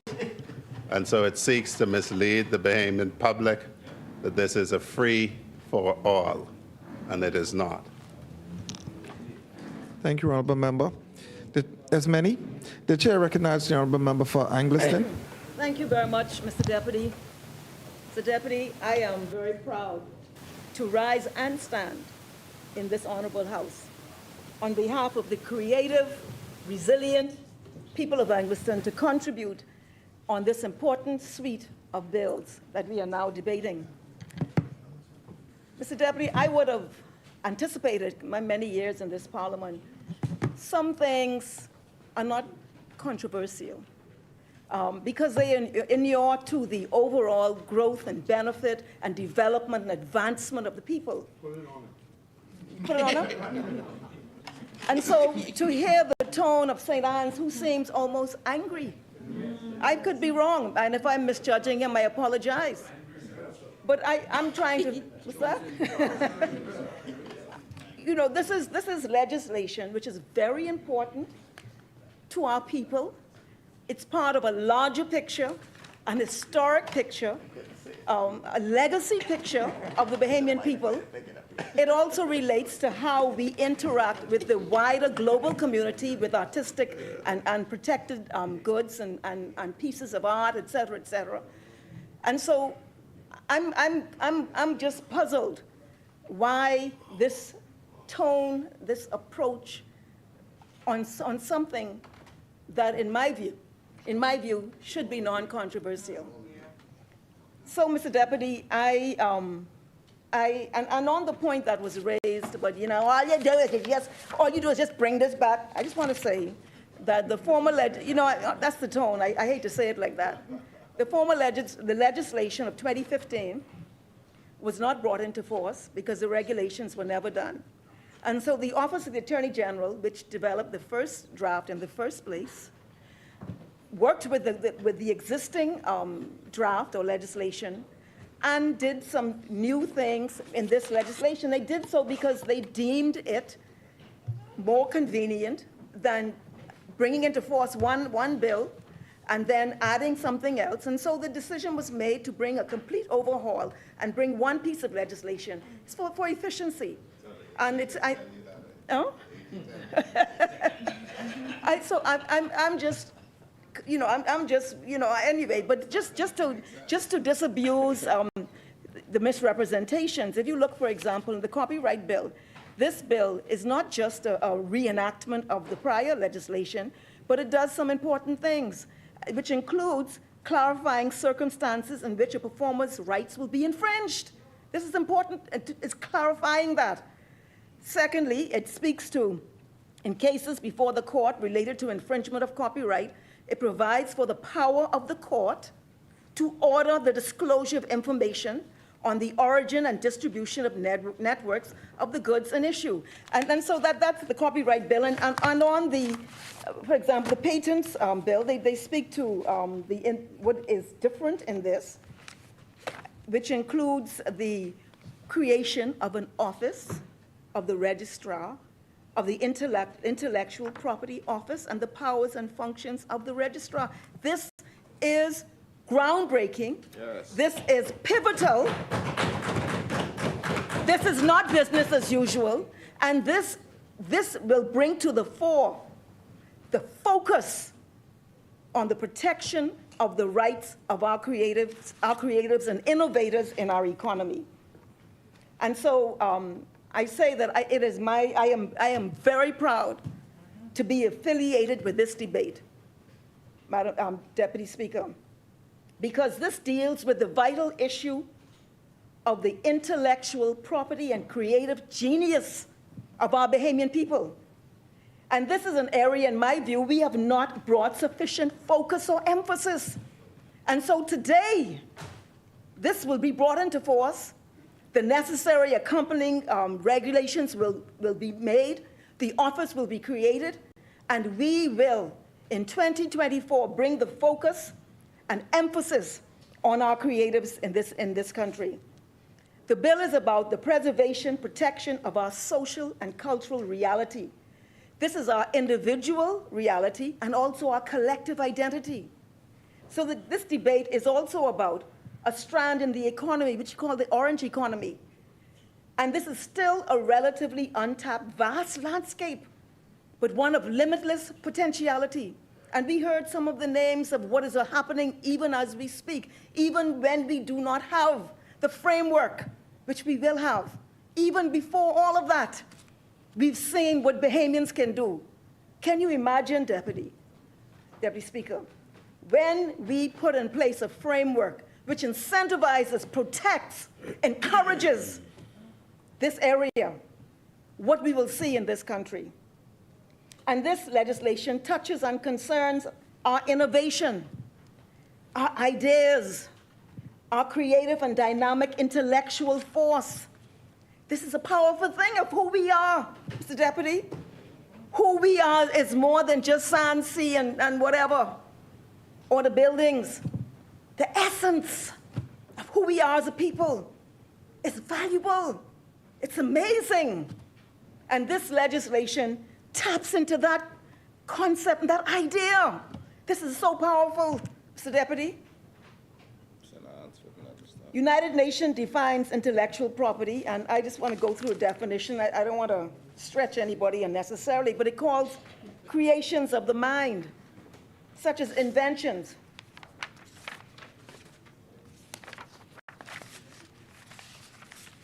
try and find my definition. The literary and artistic works, designs, symbols, names, and images used in commerce.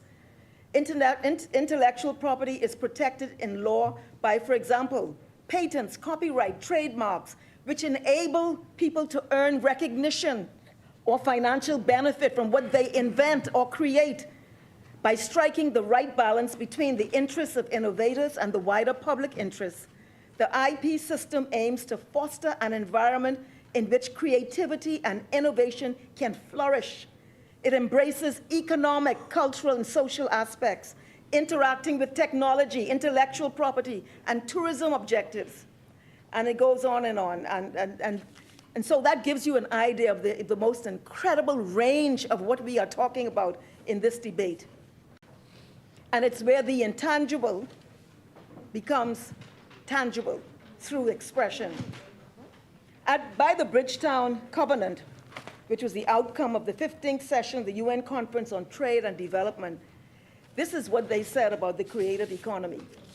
The creative economy has become an important contributor to economic growth and serves as a new prospect for developing countries such as ours to diversify their economies and leapfrog into new high-growth sectors of the world economy towards achieving the Sustainable Development Goals.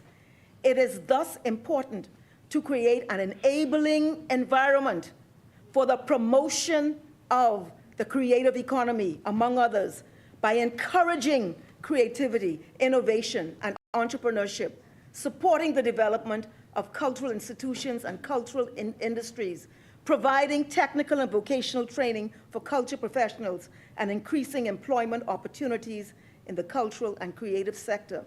Look at the words they use, Deputy Speaker. Supporting, encouraging, promoting, innovating, etc., etc. This is the impact of this legislation. It also protects and gives the right to enforce your rights. What we have to appreciate, Mr. Deputy Speaker, this legislation identifies rights. We are talking about the rights of the creative person, the innovator, the inventor, their rights, and how those rights can be protected and how they are enforced in any jurisdiction. And so the enabling environment that I spoke of, the encouraging environment that I spoke of, is what this legislation seeks to tap into and to promote. And Mr. Deputy, much has been taken for granted over the years. You know, for example, we've heard about Junkanoo. And this is an expression of an individual and collective genius. I had the opportunity to, I didn't make it to the Independence Junkanoo, but I watched a lot of the videos. And as long as I've been around and as much as I've seen Junkanoo, it's just amazing to me how that taps into a space of just amazing joy in this country, including those on the sidelines. And when you look at the musicians, the physical fitness required to do what they do is absolutely phenomenal. Especially in the Valley Boys. Which one? The world famous? And they are a rogue group, you know. Just like the Unstoppable. Just last December, Mr. Deputy, I attended a UNESCO meeting in Kasane, Botswana. And at that meeting, Junkanoo in this country was adjudicated a world cultural heritage that is worthy of being protected. This legislation, this suite of legislations, taps into that protection of the various ingredients of what Junkanoo represents: the music, the art form, the dance, and on and on and on and on and on.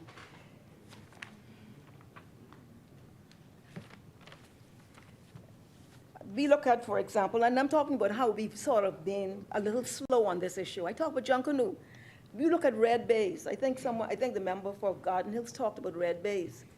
Red baize has a unique form of basket weaving that that I believe is probably not seen. It's unique to the Bahamas and unique to red baize.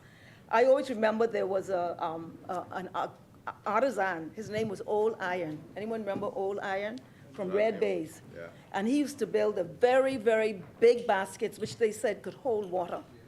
Yes. The items of expression such as this, the craft of our people, the straw work of our vendors, all of these things we've just been doing, generally just doing. But we've not thought seriously about it, what it is that we're doing, the value it has, not just to ourselves, but to the world. Junkanoo is an example of that. It has value to the world. And so this legislation helps us to put front and center all of these various creative enterprises that we speak of in this country. But while this provides a strict regime, it also, which protects intellectual property, but it also allows for fair use, which includes use in teaching, in scholarship, and research. So the balance is struck, or is sought to be struck in this legislation, where it allows what they call fair use in certain aspects of our enterprise. And so, Mr. Deputy, the legislation provides the framework or the infrastructure, the regulatory framework for the dedicated space that I spoke of in our bureaucracy now. And all of this is designed to fuel and stimulate intellectual energy and output. This has a very purposeful objective. It is to put front and center the creatives, the innovators, the inventors in this country, and to provide them with the framework which allows them to produce as they see fit. This is in truth, Mr. Deputy, a new economic frontier. And this also includes international trade, because what we have is also a global export. So this is not just about protecting for local consumption, it also has implications for global trade in our own reality. On the issue of traditional medicine, I think the member for St. Anne's touched on it a little bit, but the WIPO, speaks about this whole thing about traditional medical knowledge, because Cerasee is a medical tea that we drink when we get the flu, and it works, I can tell you now, for me, far and above any pharmaceuticals. But the World Health Organization defines traditional medicine as, and I quote, the sum total of the knowledge, skills, and practices based on the theories, beliefs, and experiences indigenous to different cultures, whether explicable or not, used in the maintenance of health as well as in the prevention, diagnosis, improvement, or treatment of physical and mental illnesses. And traditional means the knowledge is created in a manner that reflects community traditions. It is often intergenerational and created and held collectively. Traditional, therefore, does not necessarily mean old, but is rather related to the way in which the knowledge is created, preserved, and transmitted. But in our case, it's also old. And so the issue of how we, I saw the exception that the member spoke to, but I'm going to show how there are other regimes that also work together for what is being done here today. I wanted to touch on this whole issue of plant and plant variant on the issue of cannabis. We debated cannabis on Monday. And if we produce cannabis locally and it becomes a particular strain that becomes globally recognized for its efficacy in treatment of illness or disease, then this is something that we also have to put our minds to as we move now into this new dispensation, which was the product of the debate on Monday. So, Mr. Deputy, we must do all that we can to stay in front of the challenges in advocacy for our people. This legislation is an example of that. This is not something to be angry about. This is something...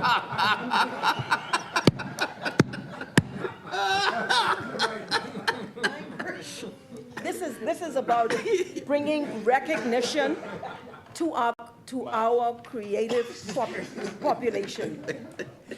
And on the issue of, on this, in our schools, what we are doing now, Mr. Deputy, is that we are bringing a focus to the performing arts in our schools. In fact, I met this week with a particular foundation that we intend to enter an arrangement with on a very fast-paced basis to introduce in all of our schools from pre-primary to grade 12 the various components of creative expression, art, music, dance, drama, because we understand not only the importance of that to the holistic development of our people, but also because we know that for those who are incredibly gifted, that this is the priming space for them to be able to go out and produce and create in a way in which the world will see. And the world sees. I will touch a little bit on what the world sees from the Bahamas. The world sees us.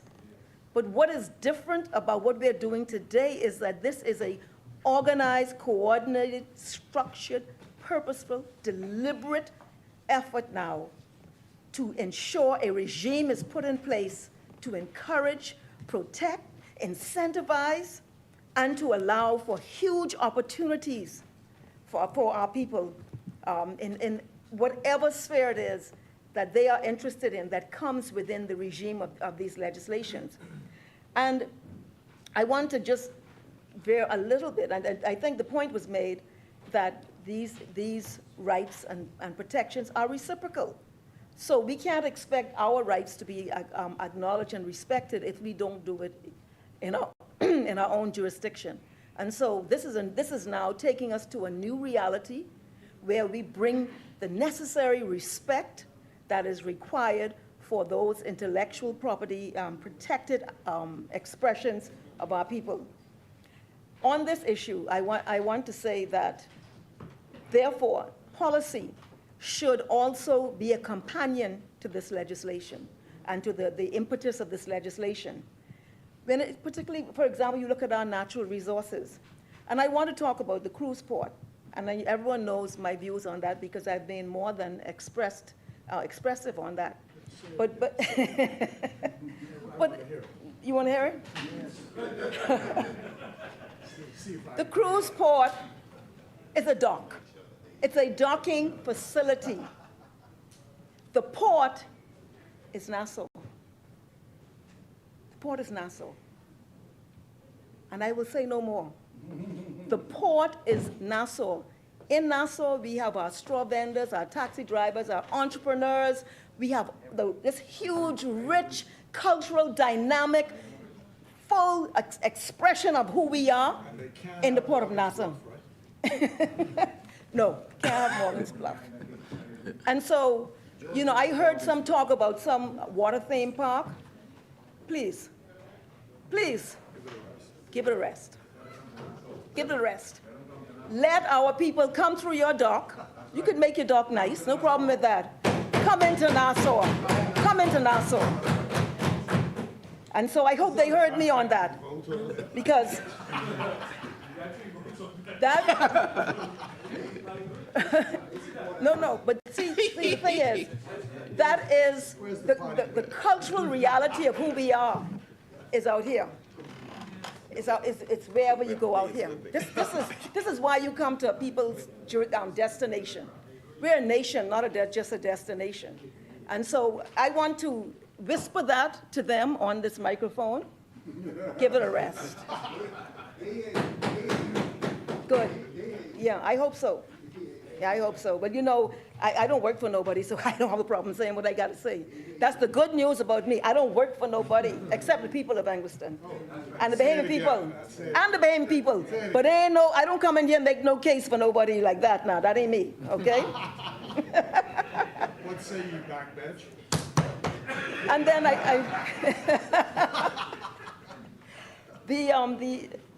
and then our policies, and I think I believe the member for Exuma and Ragged Island touched on this, but he has done it in the past with the tourism development, what's it called? The Tourism Development Fund.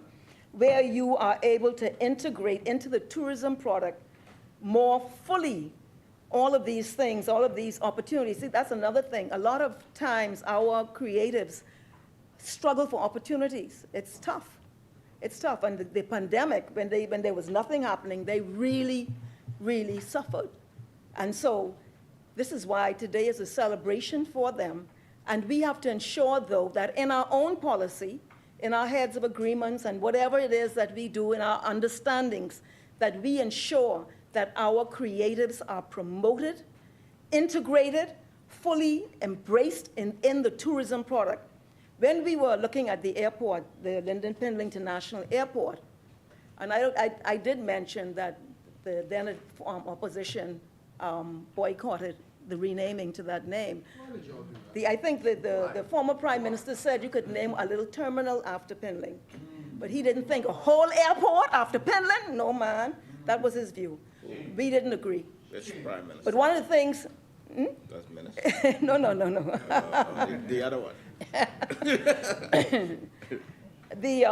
One of the things we looked at was we call a sense of place at the airport. And so if you go there now, you'll see the flamingos, you'll see all the artwork.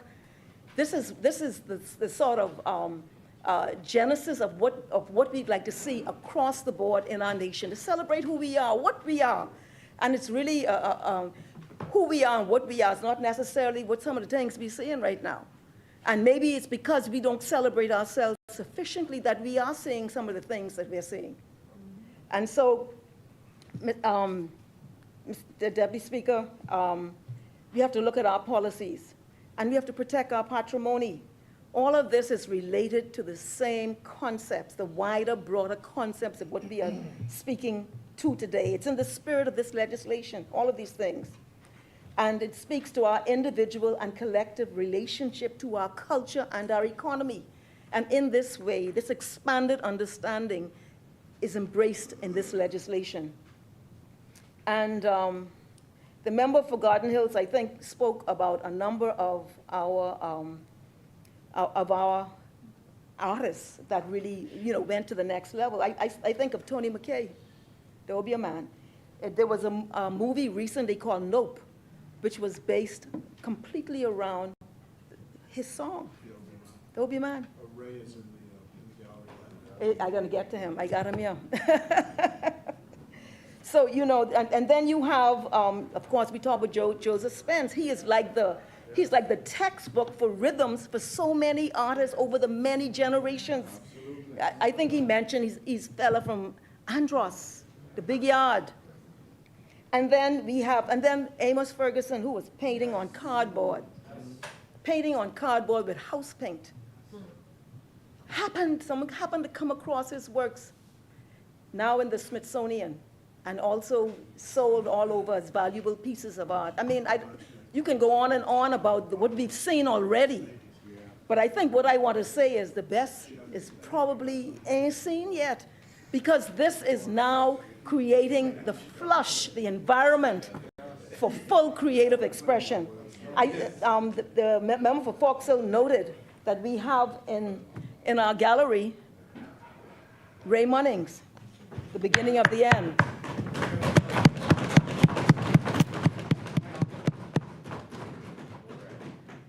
And their famous song, Funky Nassau. What was the Blues Brothers?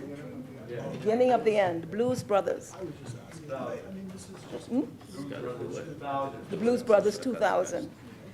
And you want to speak on this bill? No, about his challenges. I mean, but the thing is. No, I recognize that. I didn't intend to, but I could. Yeah. We want to talk. This is a song that was.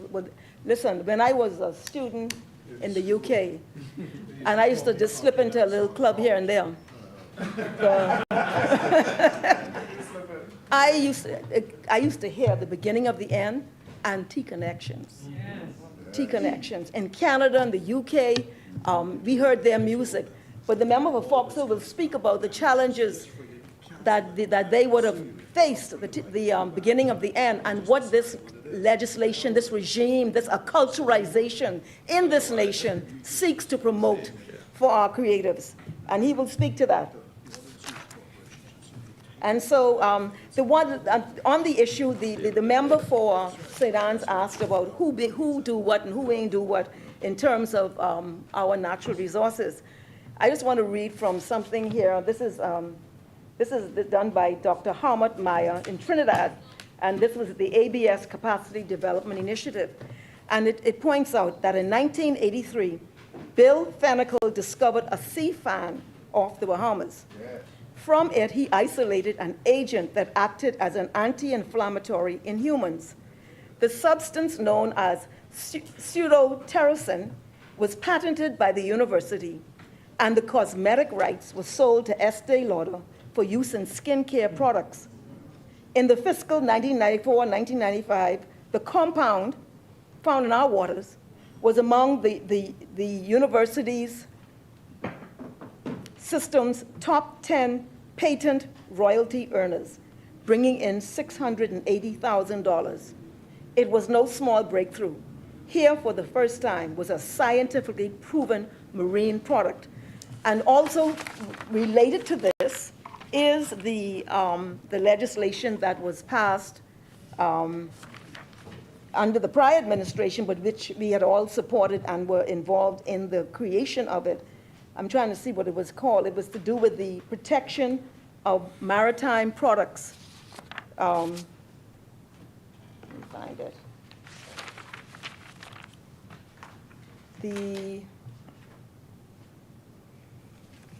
I will pass it on to the Minister of Foreign Affairs when he speaks, because I can't find it, but it's legislation which now seeks to protect our biodiverse products, including marine products and plant products, traditional knowledge, all connected to the same body of work that we're doing here. So what we are doing is not in isolation.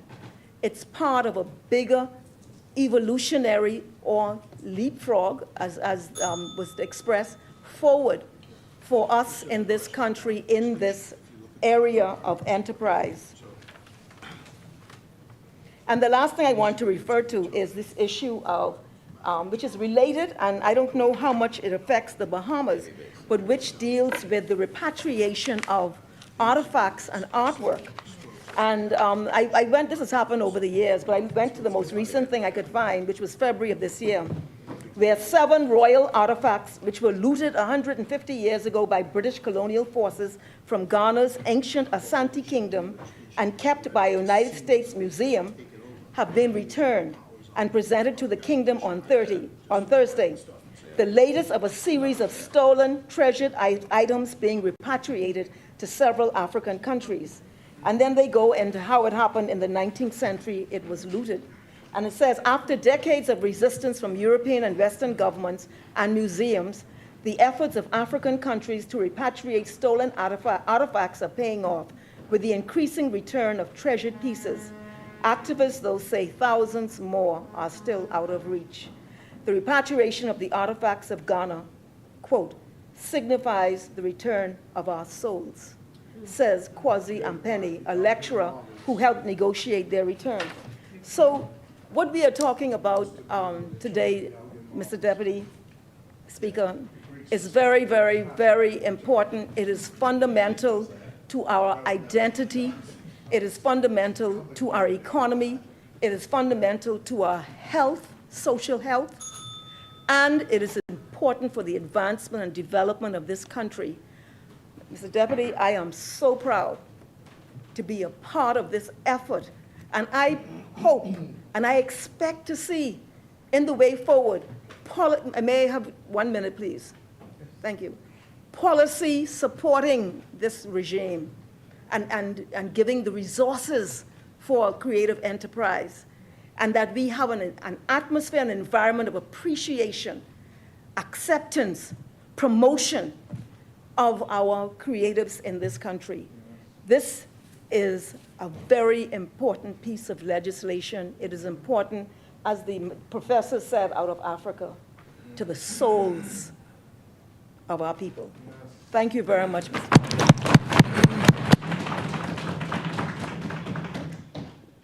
Thank you, Honorable Member. As many? Thank you, Mr. Deputy. The chair recognizes the honorable member for Golden Gates. Yes, thank you, Deputy Speaker. As usual, I rise giving glory and honor to Almighty God for the opportunity to serve in this place on behalf of the great people of the constituency of Golden Gates. And I too, like the member for Angliston, am very proud to support this compendium of bills that will indeed make a positive impact on every person in this country through the reforms that are being made to our registrar and stronger protections for intellectual property. But, Mr. Deputy, if you'll permit me, before getting into the details of these bills, I'd like to take a brief moment to note some important updates for the people of Golden Gates. On Saturday, we held a Labor on the Block's job fair and that was a huge success. We had over 700 registrants and over 400 attendees. And while the event was held in Golden Gates, a fraction of the attendees were actually Golden Gates residents. We had a healthy showing of Family Islanders. A lot of recent high school graduates showed up to participate in interviews with over 30 companies that were represented. And they included companies from the hospitality industry, the cruise industry, construction, insurance sectors, as well as a number of other in-demand industries.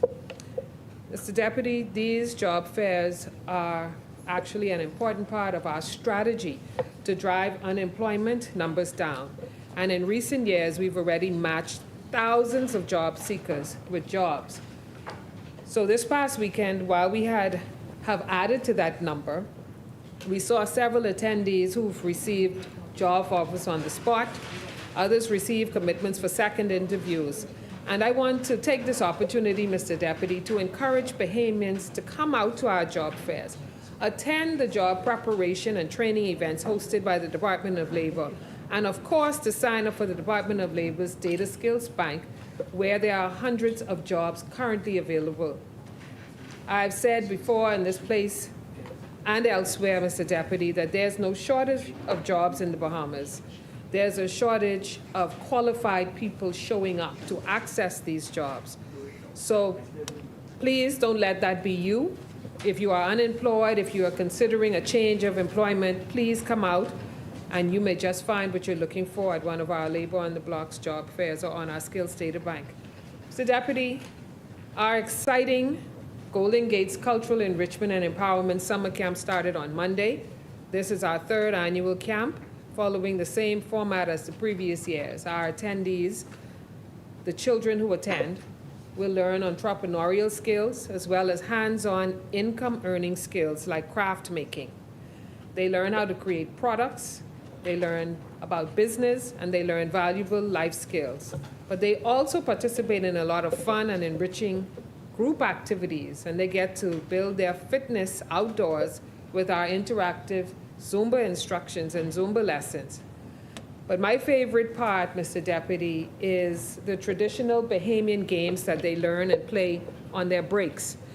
It is a device-free camp where there's lots of networking, making friends, laughter, and great memories. The rest of the summer in Golden Gates is also filled with more activities, as we always do. Our report card reward event for students who earned GPAs of 3.0 and above is at the end of July. And, Mr. Deputy, I'm particularly proud of this program because we are rewarding academic excellence and simultaneously encouraging those who didn't make the mark to strive for a higher GPA next time.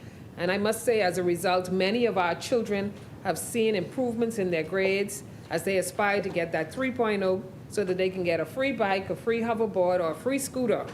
And while they are very proud of themselves, we, of course, are also very proud of them. We continue to give out free ice cream all summer long on Mondays, Wednesdays, and Fridays, which is a big hit in our community. And this initiative provides our children not only with a cool treat during the hot summer months, but it's also a form of outreach that allows us to forge relationships with the young people in our constituency. And as the summer winds down, Mr. Deputy, children in Golden Gates can look forward to one last fun activity before returning to school, and that's our annual Splish Splash Water Park event in August, where attendees receive their back-to-school supplies. So we are slated to have another awesome and fun-filled summer for Golden Gates and the Golden Gates babies. Meanwhile, we continue our outreach efforts throughout the constituency, and that includes death and bereavements. And this morning, I would like to give condolences and prayers of sympathy and love to the families of Deandra Wallace, Mr. Maxwell Bodie, and Miss Wilhelmina Henfield, who all passed during the course of the past few days. May their souls rest in peace. I would like to extend get well wishes and prayers to one of our Golden Gates young stars, Mr. Gavashti Cheeks Ramming. He is one of the junior ballers with our Golden Gates Jaguars basketball team. His father, Coach Vashti, is the coach. He just had a successful surgery performed yesterday, and we are looking forward to a speedy and a swift and a full recovery for our basketball star Cheeks, and we expect to see him back on the court hopefully by the end of the summer. I also extend get well wishes to ASP Ramming, Raymond Ramming, who is a member of our constituency. Mr. Deputy, I would like to extend birthday greetings to my dear mother, who I'm sure is watching, Ms. Kay Francis, who celebrated her birthday this past Sunday, to my niece Robin Forbes, to our council in Toronto, Shelley Sweeting, to our Minister of Energy and Transport and the member for Engliston, who is entering the 4th decade of Elizabeth. Engliston, you passed your 4th decade. You passed your 4th decade. But to the member for Elizabeth, the Honorable Jobeth Colby Davis, who celebrates today, actually, and a special happy birthday to a stalwart councillor and one of the biggest PLPs I know, and I did say one of, Miss Laura Williams, who celebrated her 81st birthday yesterday.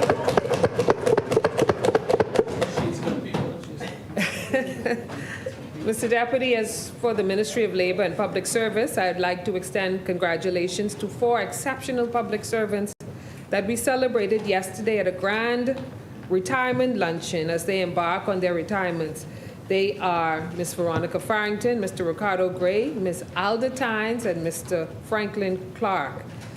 I also wish to acknowledge the latest cohort of graduates of the Commonwealth of the Bahamas Trade Union Congress Employment Law course, and that is a course that I graduated from 18 years ago. And I had the pleasure of delivering, I was surprised how long ago that was, 18 years ago, when I studied employment law, and I had the pleasure of delivering the keynote for this cohort in its 25th year of the program's existence. And I want you to know, Freetown was one of my lecturers when I was a part of the course. a very lively and provocative lecturer. I want to congratulate the graduates of that cohort, most of which are public servants: Claudia Williamson, Ione Hepburn, David Barry II, Shantor Bowe, Vanolia Sayers Nelson, Michelle Outen, Cindy John, Jeannie Scavella, Ashley Stewart, Jacinta Miller, and Danica Bain. I want to congratulate them, and I, of course, look forward to their work in labor advocacy. Mr. Deputy, we continue to do the work in industrial relations. Our most recent update, in this past week, we have signed 2 more industrial agreements, bringing us to a total of 32 union agreements signed in 3 years.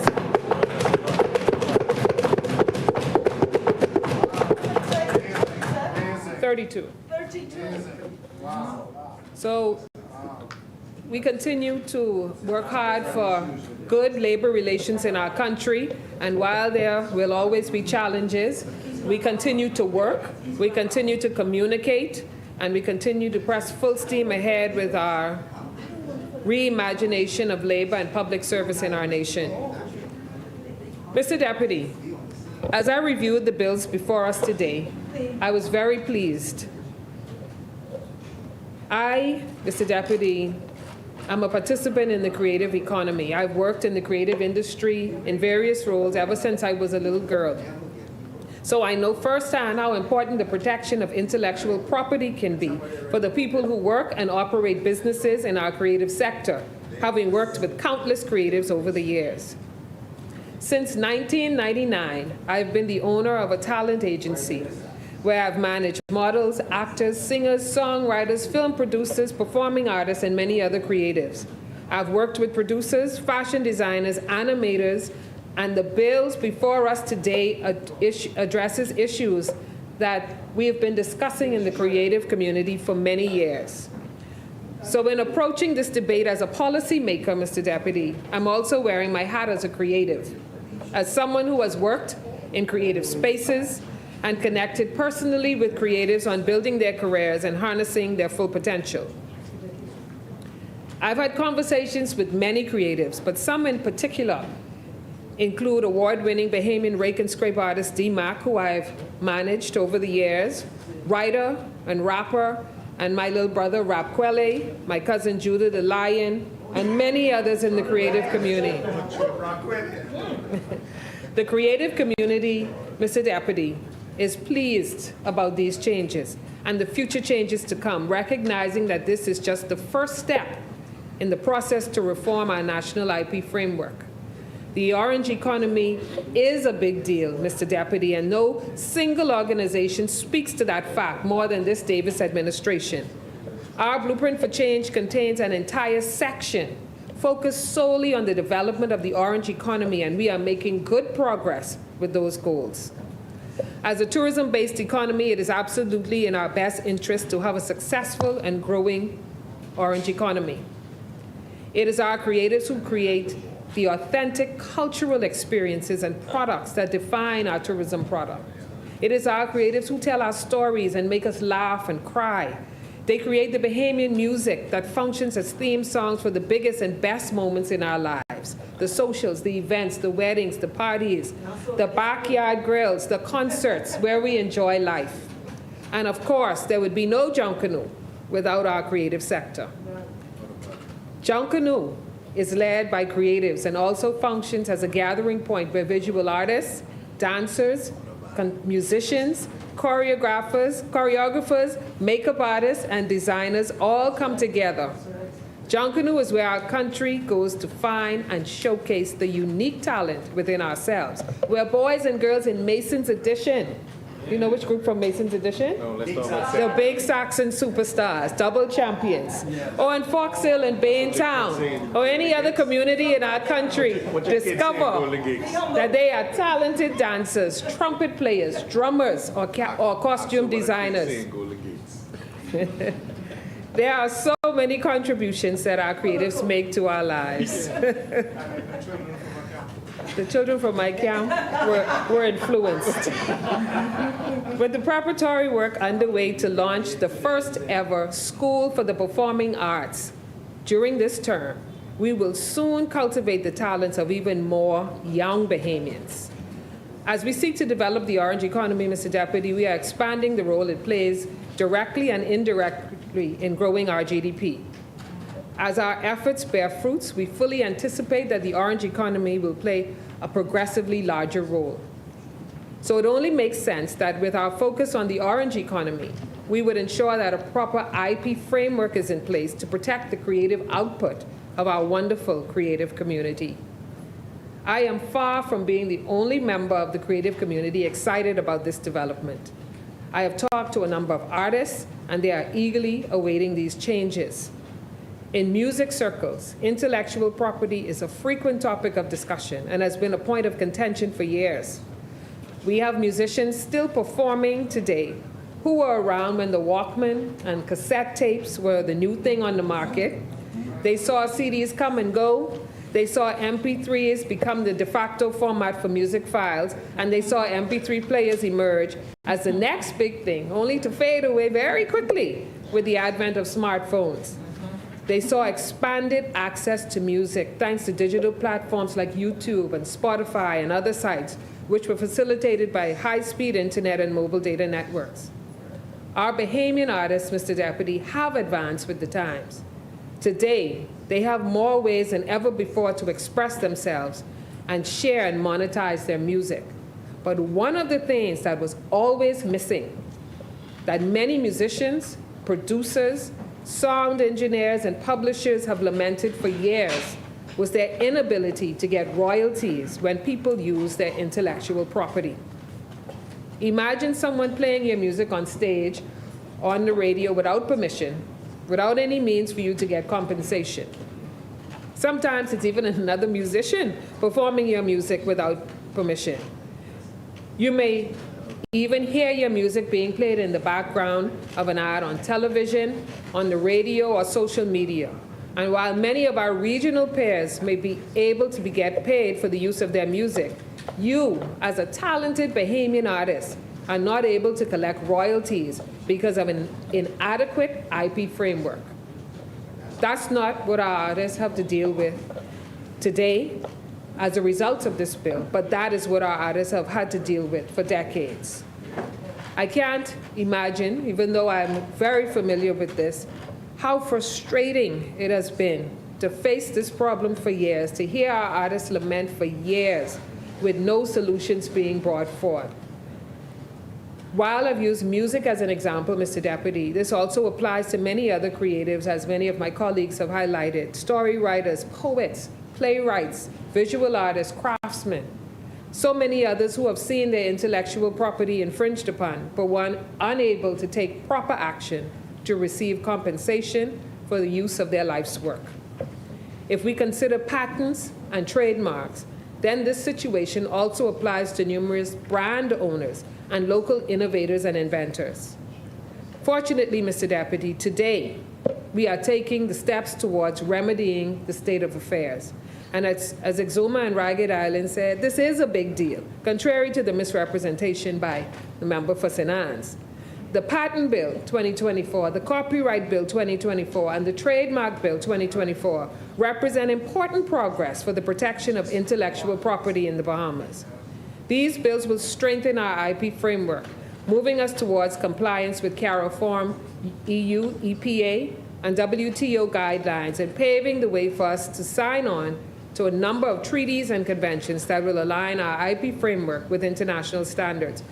So, Mr. Deputy, within this compendium of commitments to a number of international agreements related to patents, copyrights, and trademarks, it includes the Patent Cooperation Treaty, the Madrid Agreement concerning the international registration of marks, the Vienna Agreement establishing an international classification of the figurative elements of marks, the Singapore Treaty on the law of trademarks, the Rome Convention for the protection of performers, producers of phonograms and broadcasting organizations, and WIPO, the World Intellectual Property Organization's Copyright Treaty. These are a number of treaties, and there comes with them a number of benefits that we will reap from aligning our standards with these various treaties and international conventions. First of all, Mr. Deputy, it will ensure that our laws reflect contemporary international standards for a modern and effective IP framework. It will also ensure that Bahamians have access to proper protections both here and abroad.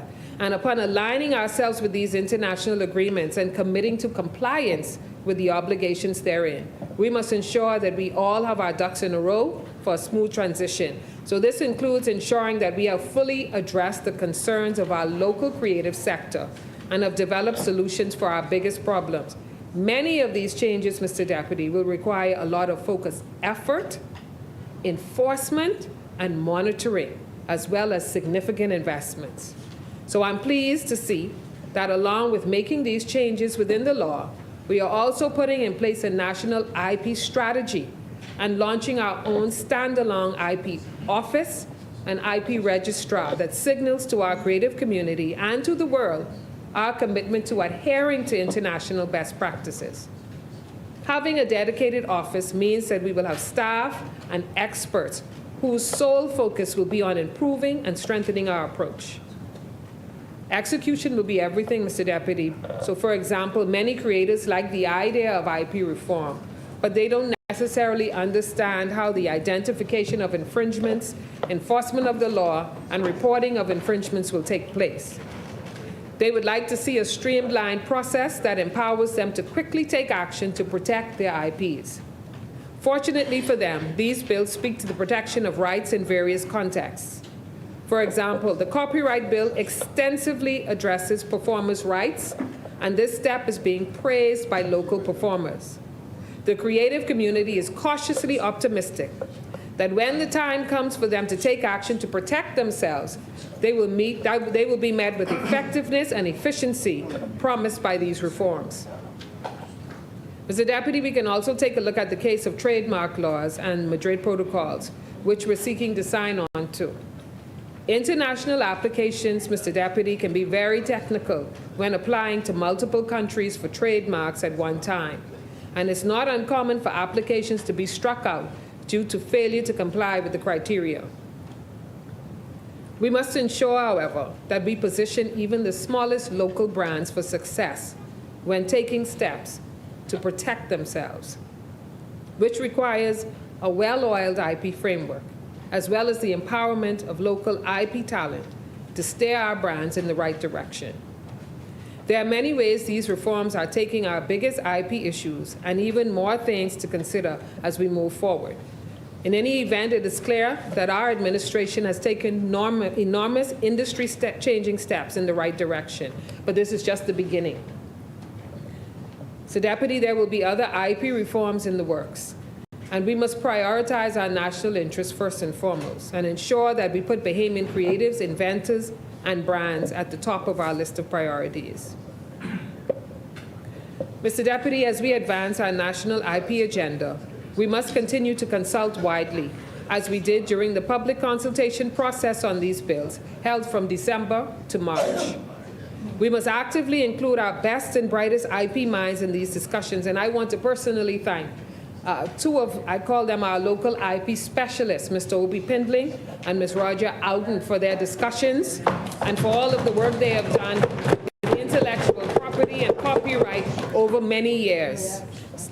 Definitely my go-tos. And we must also stay in touch with our creatives, our inventors, and Bahamian brands. They are the ones who are truly impacted by the changes we are making. So consultation, Mr. Deputy, will be one of the major keys to success. Another key will be public education.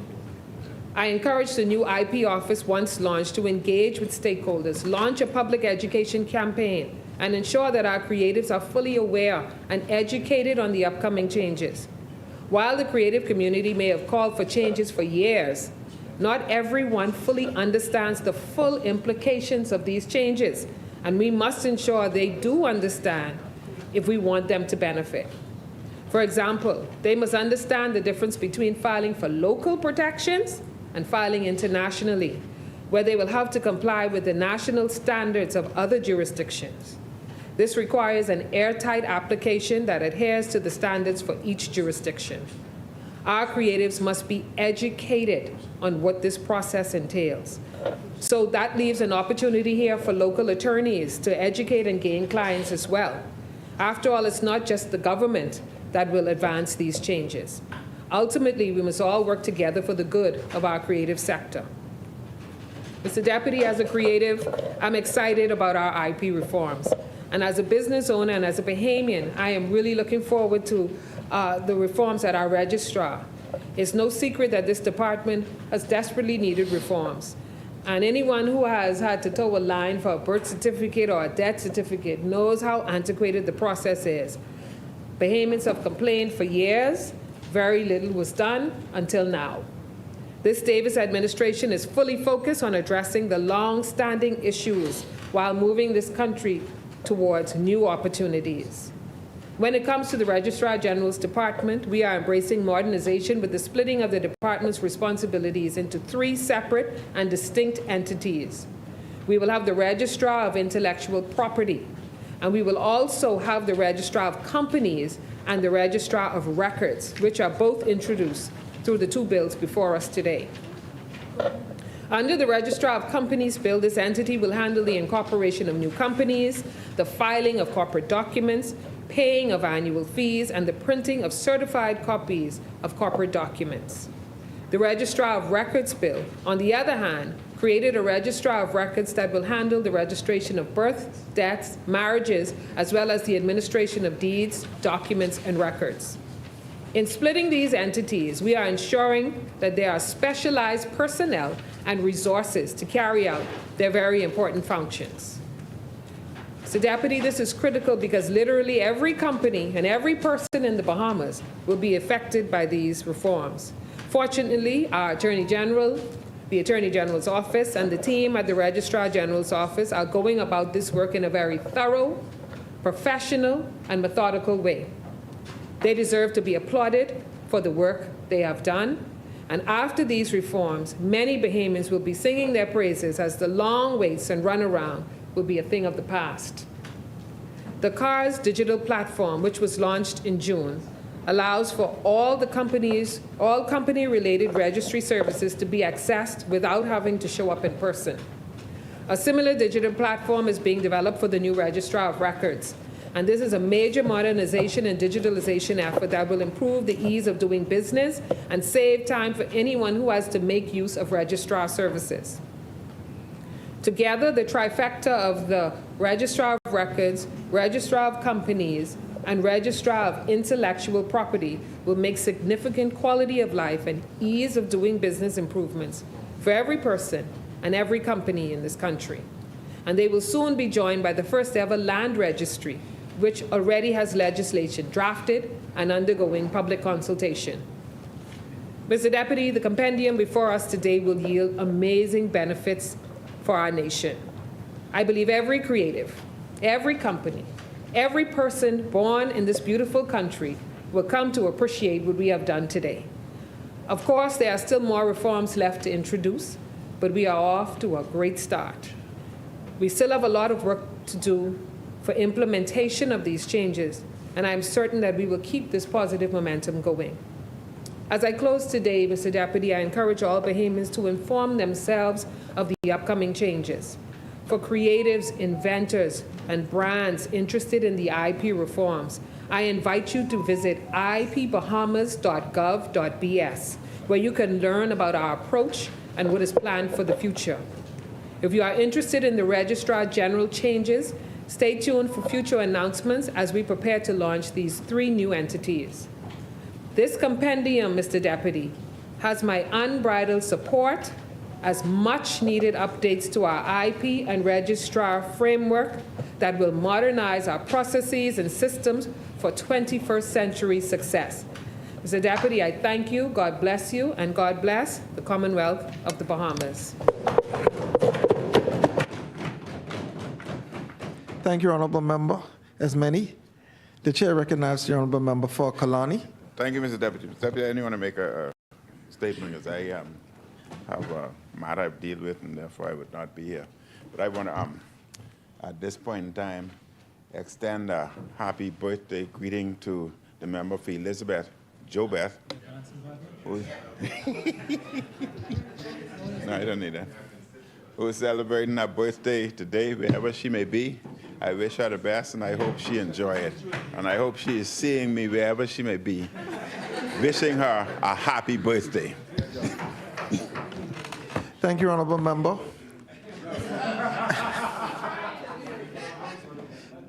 As many, the Chair recognizes the Honorable Member for Pine Ridge.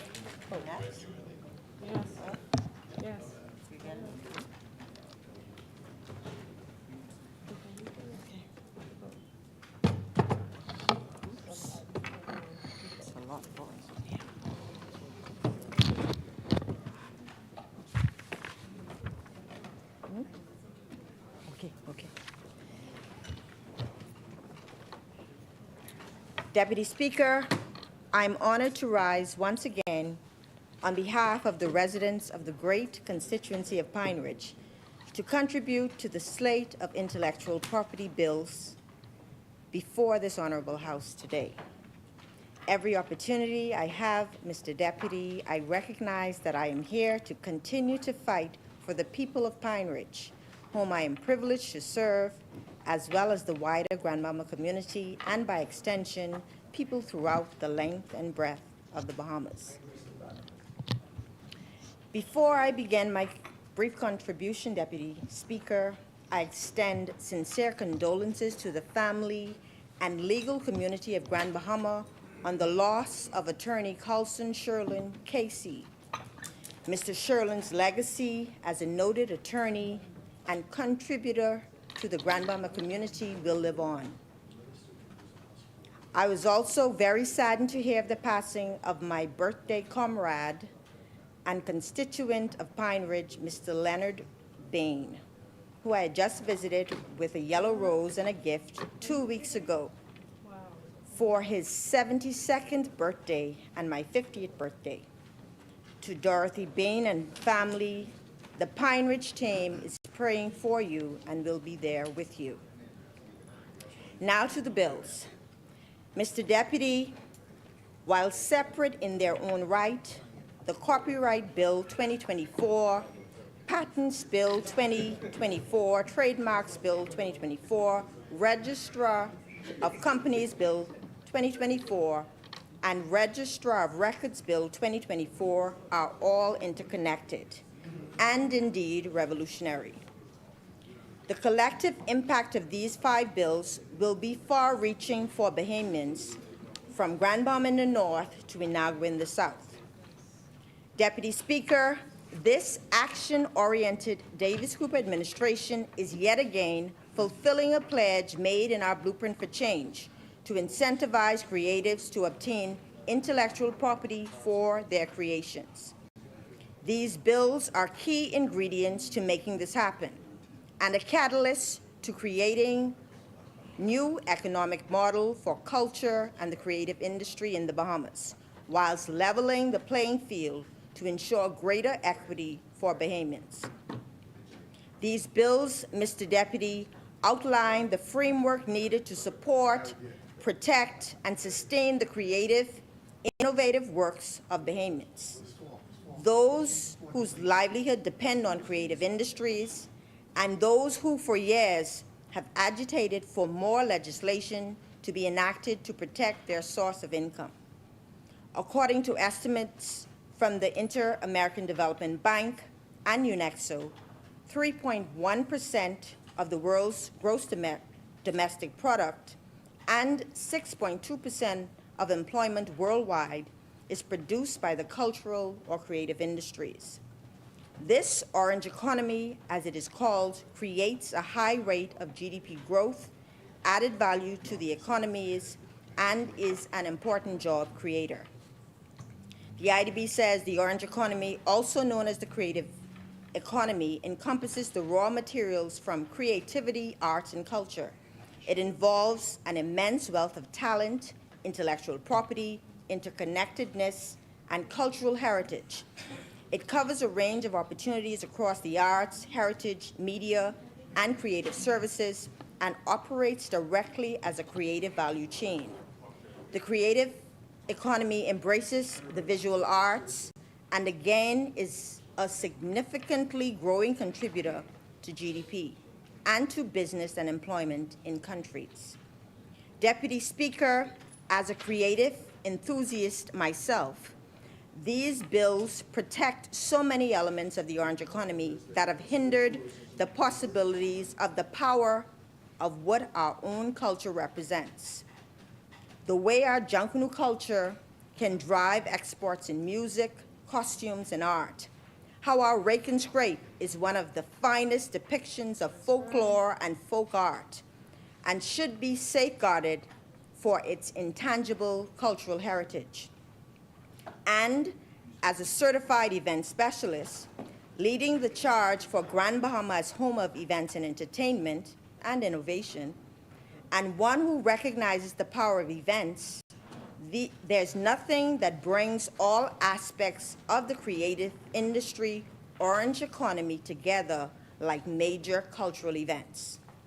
For example, the recent Welcoming Home and 51st Anniversary of Independence series of events on Grand Bahama Island, where our music artists and producers, visual artists, graphic and fashion designers, DJs, makeup artists, songwriters, costume producers, artisans, videographers, photographers, filmmakers, brand developers, choreographers, dancers, storytellers, hosts and MCs, marketers, PR professionals, product developers, sound engineers, audiovisual poets, actors, models, culinary artists, media professionals, theater technicians, web designers, writers, and publishers were all engaged. This is the power of the orange economy, the creative industry. And with my passionate pursuit, the orange economy has been a key focus of the Ministry for Grand Bahama, the foundation of which several of the initiatives were launched, such as the Empower Grand Bahama Micro Grant Program for Orange Economy practitioners, the annual Welcoming Home series of events, including the well-received song competition for music artists, songwriters from Grand Bahama, and the soon-to-be-launched Creative Business Center at the Innovate 242 Incubator at the former Royal Palm Resort on the Mall Drive, spearheaded by the Tourism Development Corporation. This incubator is designed to develop, brand, and grow businesses from concept to launch to success.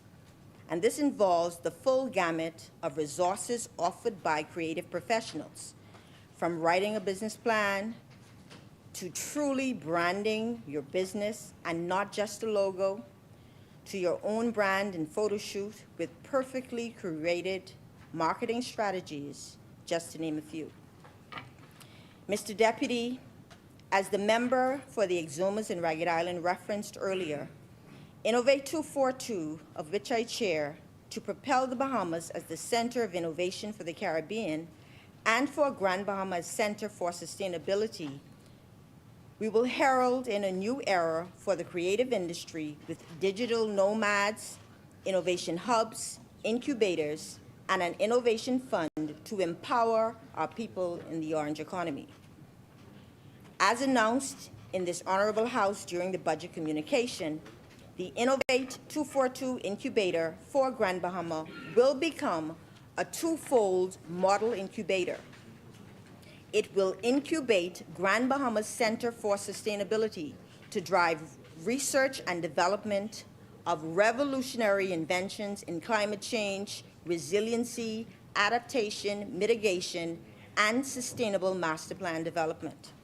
The Innovate 242 Incubator will also serve as the Creative Business Center and will also fulfill another objective in our Blueprint for Change to create a shared workspace environment for creatives that allows them to thrive, and as a one-stop shop for business development, including the CLOLAB unit of the Ministry for Grand Bahama, the Tourism Development Corporation, Inland Revenue, Small Business Development Center, Bahamas Development Bank, BAIC, Invest Grand Bahama, and other organizations that focus on the development of small businesses. This will lay the foundation of fulfilling another pledge in our Blueprint for Change to consolidate all institutions providing service and funding to small businesses, improving service, removing bureaucracy, reducing administration costs, getting more out of the allocated budget in the hands of business owners. Deputy Speaker, in our Blueprint for Change, we also pledged to rescue the economy, and in order to do this, we had to diversify. A critical component of this diversification was to strategically focus on the power of the orange economy. Mr. Deputy, if we are to create a new economic model for culture and the creative industry in the Bahamas, it is imperative that this administration enacts the necessary legislative framework to provide oversight, security, and stability while fueling growth and sustainability. The 5 bills laid before this honorable House today will incentivize creatives to copyright, trademark, and patent their intellectual property with the knowledge and assurance that they have legal protection in the Bahamas and on international distribution platforms. It was Shepard Fairey who said, "The most important thing about intellectual property versus creative expression is that copyright law was created not to stifle creativity, but to encourage it. Simply put, Copyright Bill 2024 will encourage creativity and innovation and enables Bahamian producers to benefit financially. We see the phrase copyright protected on many items we buy, like movie DVDs, people still buy DVDs, music, books, computer software, and a whole host of other things. The phrase generally implies that those items are protected by copyright laws and only the holders have the right to sell and profit from these products. Now, here we are today, and I imagine some listening may ask, why are copyright laws relevant to the Bahamas? Deputy Speaker, my response is simple. It is relevant because throughout this small island nation exist brilliant, imaginative, gifted minds who can stand shoulder to shoulder with visual artists, music artists, producers, songwriters, playwrights, authors, photographers, and fashion designers from countries around the world. It takes talent, energy, and resources to birth innovative, new ideas or products. Therefore, it is only fair that Bahamian creators are protected so that they can financially benefit from their work. Mr. Deputy, the passing of Copyright Bill 2024, a bill for an act to repeal and replace the Copyright Act and to modernize the law regarding copyright, will make provisions for Bahamian creatives to receive due compensation for their work. Under the new copyright bill, creatives will now be able to benefit from exclusive use, record ownership, and prevent misuse. This will most importantly cause economic gain and encourage creativity. In the absence of this, individuals lose a substantial amount of income due to copyright infringement. Deputy Speaker, this has been a long-standing issue in the Bahamas, and for this reason, and from my own personal experience, I am elated that this Davis Cooper-led administration is addressing and resolving this matter under Copyright Bill 2024. On the issue of Trademark, Mr. Deputy, I want to use an illustration for the benefit of those listening, particularly residents in the Pine Ridge constituency, to drive home the gravity of what this bill represents and how it will protect the future of all Bahamians. Imagine receiving a notification that the brand identity you created to establish your business and have been working on for 2, 3, or maybe even longer has been served because another company operating in the same industry is using a similar name or logo. The chair recognizes the honorable member for Freetown. The House to continue beyond one. Is there a seconder? It has been moved and seconded that the business of the House do continue beyond the 1 p.m. hour. As many as are in favor will remain seated. Those opposed will stand. The motion is carried. The business of the House will continue beyond the 1 p.m. hour. The chair recognizes the honorable member for Pine Ridge. And this company has decided to file a case to stop you from using that name because they foresee problems with competition or confusion for their customers. Now, imagine that the court orders you to change your brand name after you have invested time and spent thousands of dollars building your company's identity. Think of the frustration that comes with having to start all over again with a new name. Deputy Speaker, this can easily happen to anyone who neglects to trademark their brand. A trademark helps to protect a brand from being sued and others using similar assets. The fact is, you can't trademark something that isn't unique or original to you. That's why it's crucial to give your product or service a distinguishing feature that rivals won't be able to replicate easily. This bill, again, is creating an avenue for Bahamians to safeguard their work. It outlines the steps for application to approval.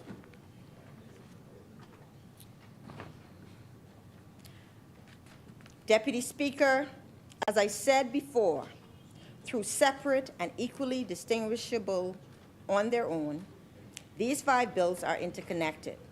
A patent is a property right issued by a government authority allowing the holder exclusive rights to the invention for a certain period of time. A trademark is a word, symbol, design, or phrase that denotes a specific product and differentiates it from similar products. Copyrights protect original works of authorship, such as writings, art, architecture, and music. And the digitally equipped registrar of companies and registrar of records will better meet the needs of the general public. And, Mr. Deputy, with Grand Bahama poised to become the home of events and entertainment and home of innovation, the legislative framework detailed within Copyright Bill 2024, Patents Bill 2024, Trademark Bill 2024, Register of Companies Bill 2024, and Register of Records Bill 2024 are all important to the island's success and sustainability, considering our quest to become the Center for Sustainability through Innovate 242. Mr. Deputy, I also look at individuals like Pine Ridge constituent Elkin 360 and his hit song, Happy Independence, Bahamas, and what it could mean for him and others. And then I recall a conversation with Pine Ridge constituent Sherrod Taylor, indicating that this matter is near and dear to him and his career moving forward. I also recall Kyle Stewart and his plea for amended laws and the research done on the future of phonographic works in the Bahamas, and the recent Welcoming Home Song competition winner, The Element, aka Romiko Knowles, featuring P.J. Roberts' hit song, I'm Coming Home. These are all Bahamian creatives who can thrive in the orange economy with the framework that this Davis Cooper administration has put in place and will continue to enhance. Deputy Speaker, in closing, I just wanted to briefly touch on a personal case of what, in the past, many creatives have experienced when trying to copyright, trademark, patent, and simply protect their intellectual properties. In early 2019, I began the process of copyright and trademark for certain products that I had developed. My new job on behalf of the people in 2021 caused a pause to my monthly follow-up with IPO lawyer on the status of registration. I sent a message this morning to the lawyer just to add first-hand experience to this debate this morning. And this was the response. Yes, so your marks have been published, and we have applied for the certificates to be issued. We are awaiting the production of these certificates. However, I have been informed that they may be available for collection in a month because the IPO is finally moving. As soon as they are issued, we will get them to you. Things, again, are finally moving forward. It has been a very long time, owing to many factors, but I believe that the government is finally addressing some of the key issues now. So today, I say thank you to our Prime Minister, thank you to our Attorney General, to our Registrar General, and to the extraordinary teams involved in bringing us to this point. Deputy Speaker, these 5 bills, inclusive of the Registrar of Companies and Registrar of Records bills, and the digitization revolution that it will bring, means that what I went through, others will not have to. Yes. This is what a new day looks like.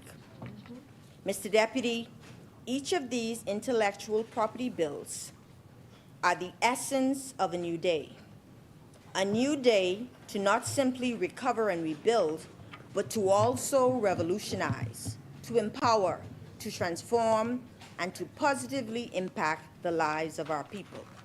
For this reason, Deputy Speaker Pine Ridge wholeheartedly supports the Copyright Bill 2024, the Patents Bill 2024, Trademark Bill 2024, Register of Companies Bill 2024, and Registrar of Records Bill 2024. Thank you. Thank you, Honorable Member. The Chair recognizes the Honorable Member for Freetown. Mr. Deputy Speaker, I move that the House do suspend business to 3 p.m. this afternoon. It has been moved and seconded that the business of the House stands suspended until 3 p.m. As many as are in favor will remain seated. Those opposed will stand. The motion is carried. The business of the House stands suspended until 3 p.m. All right.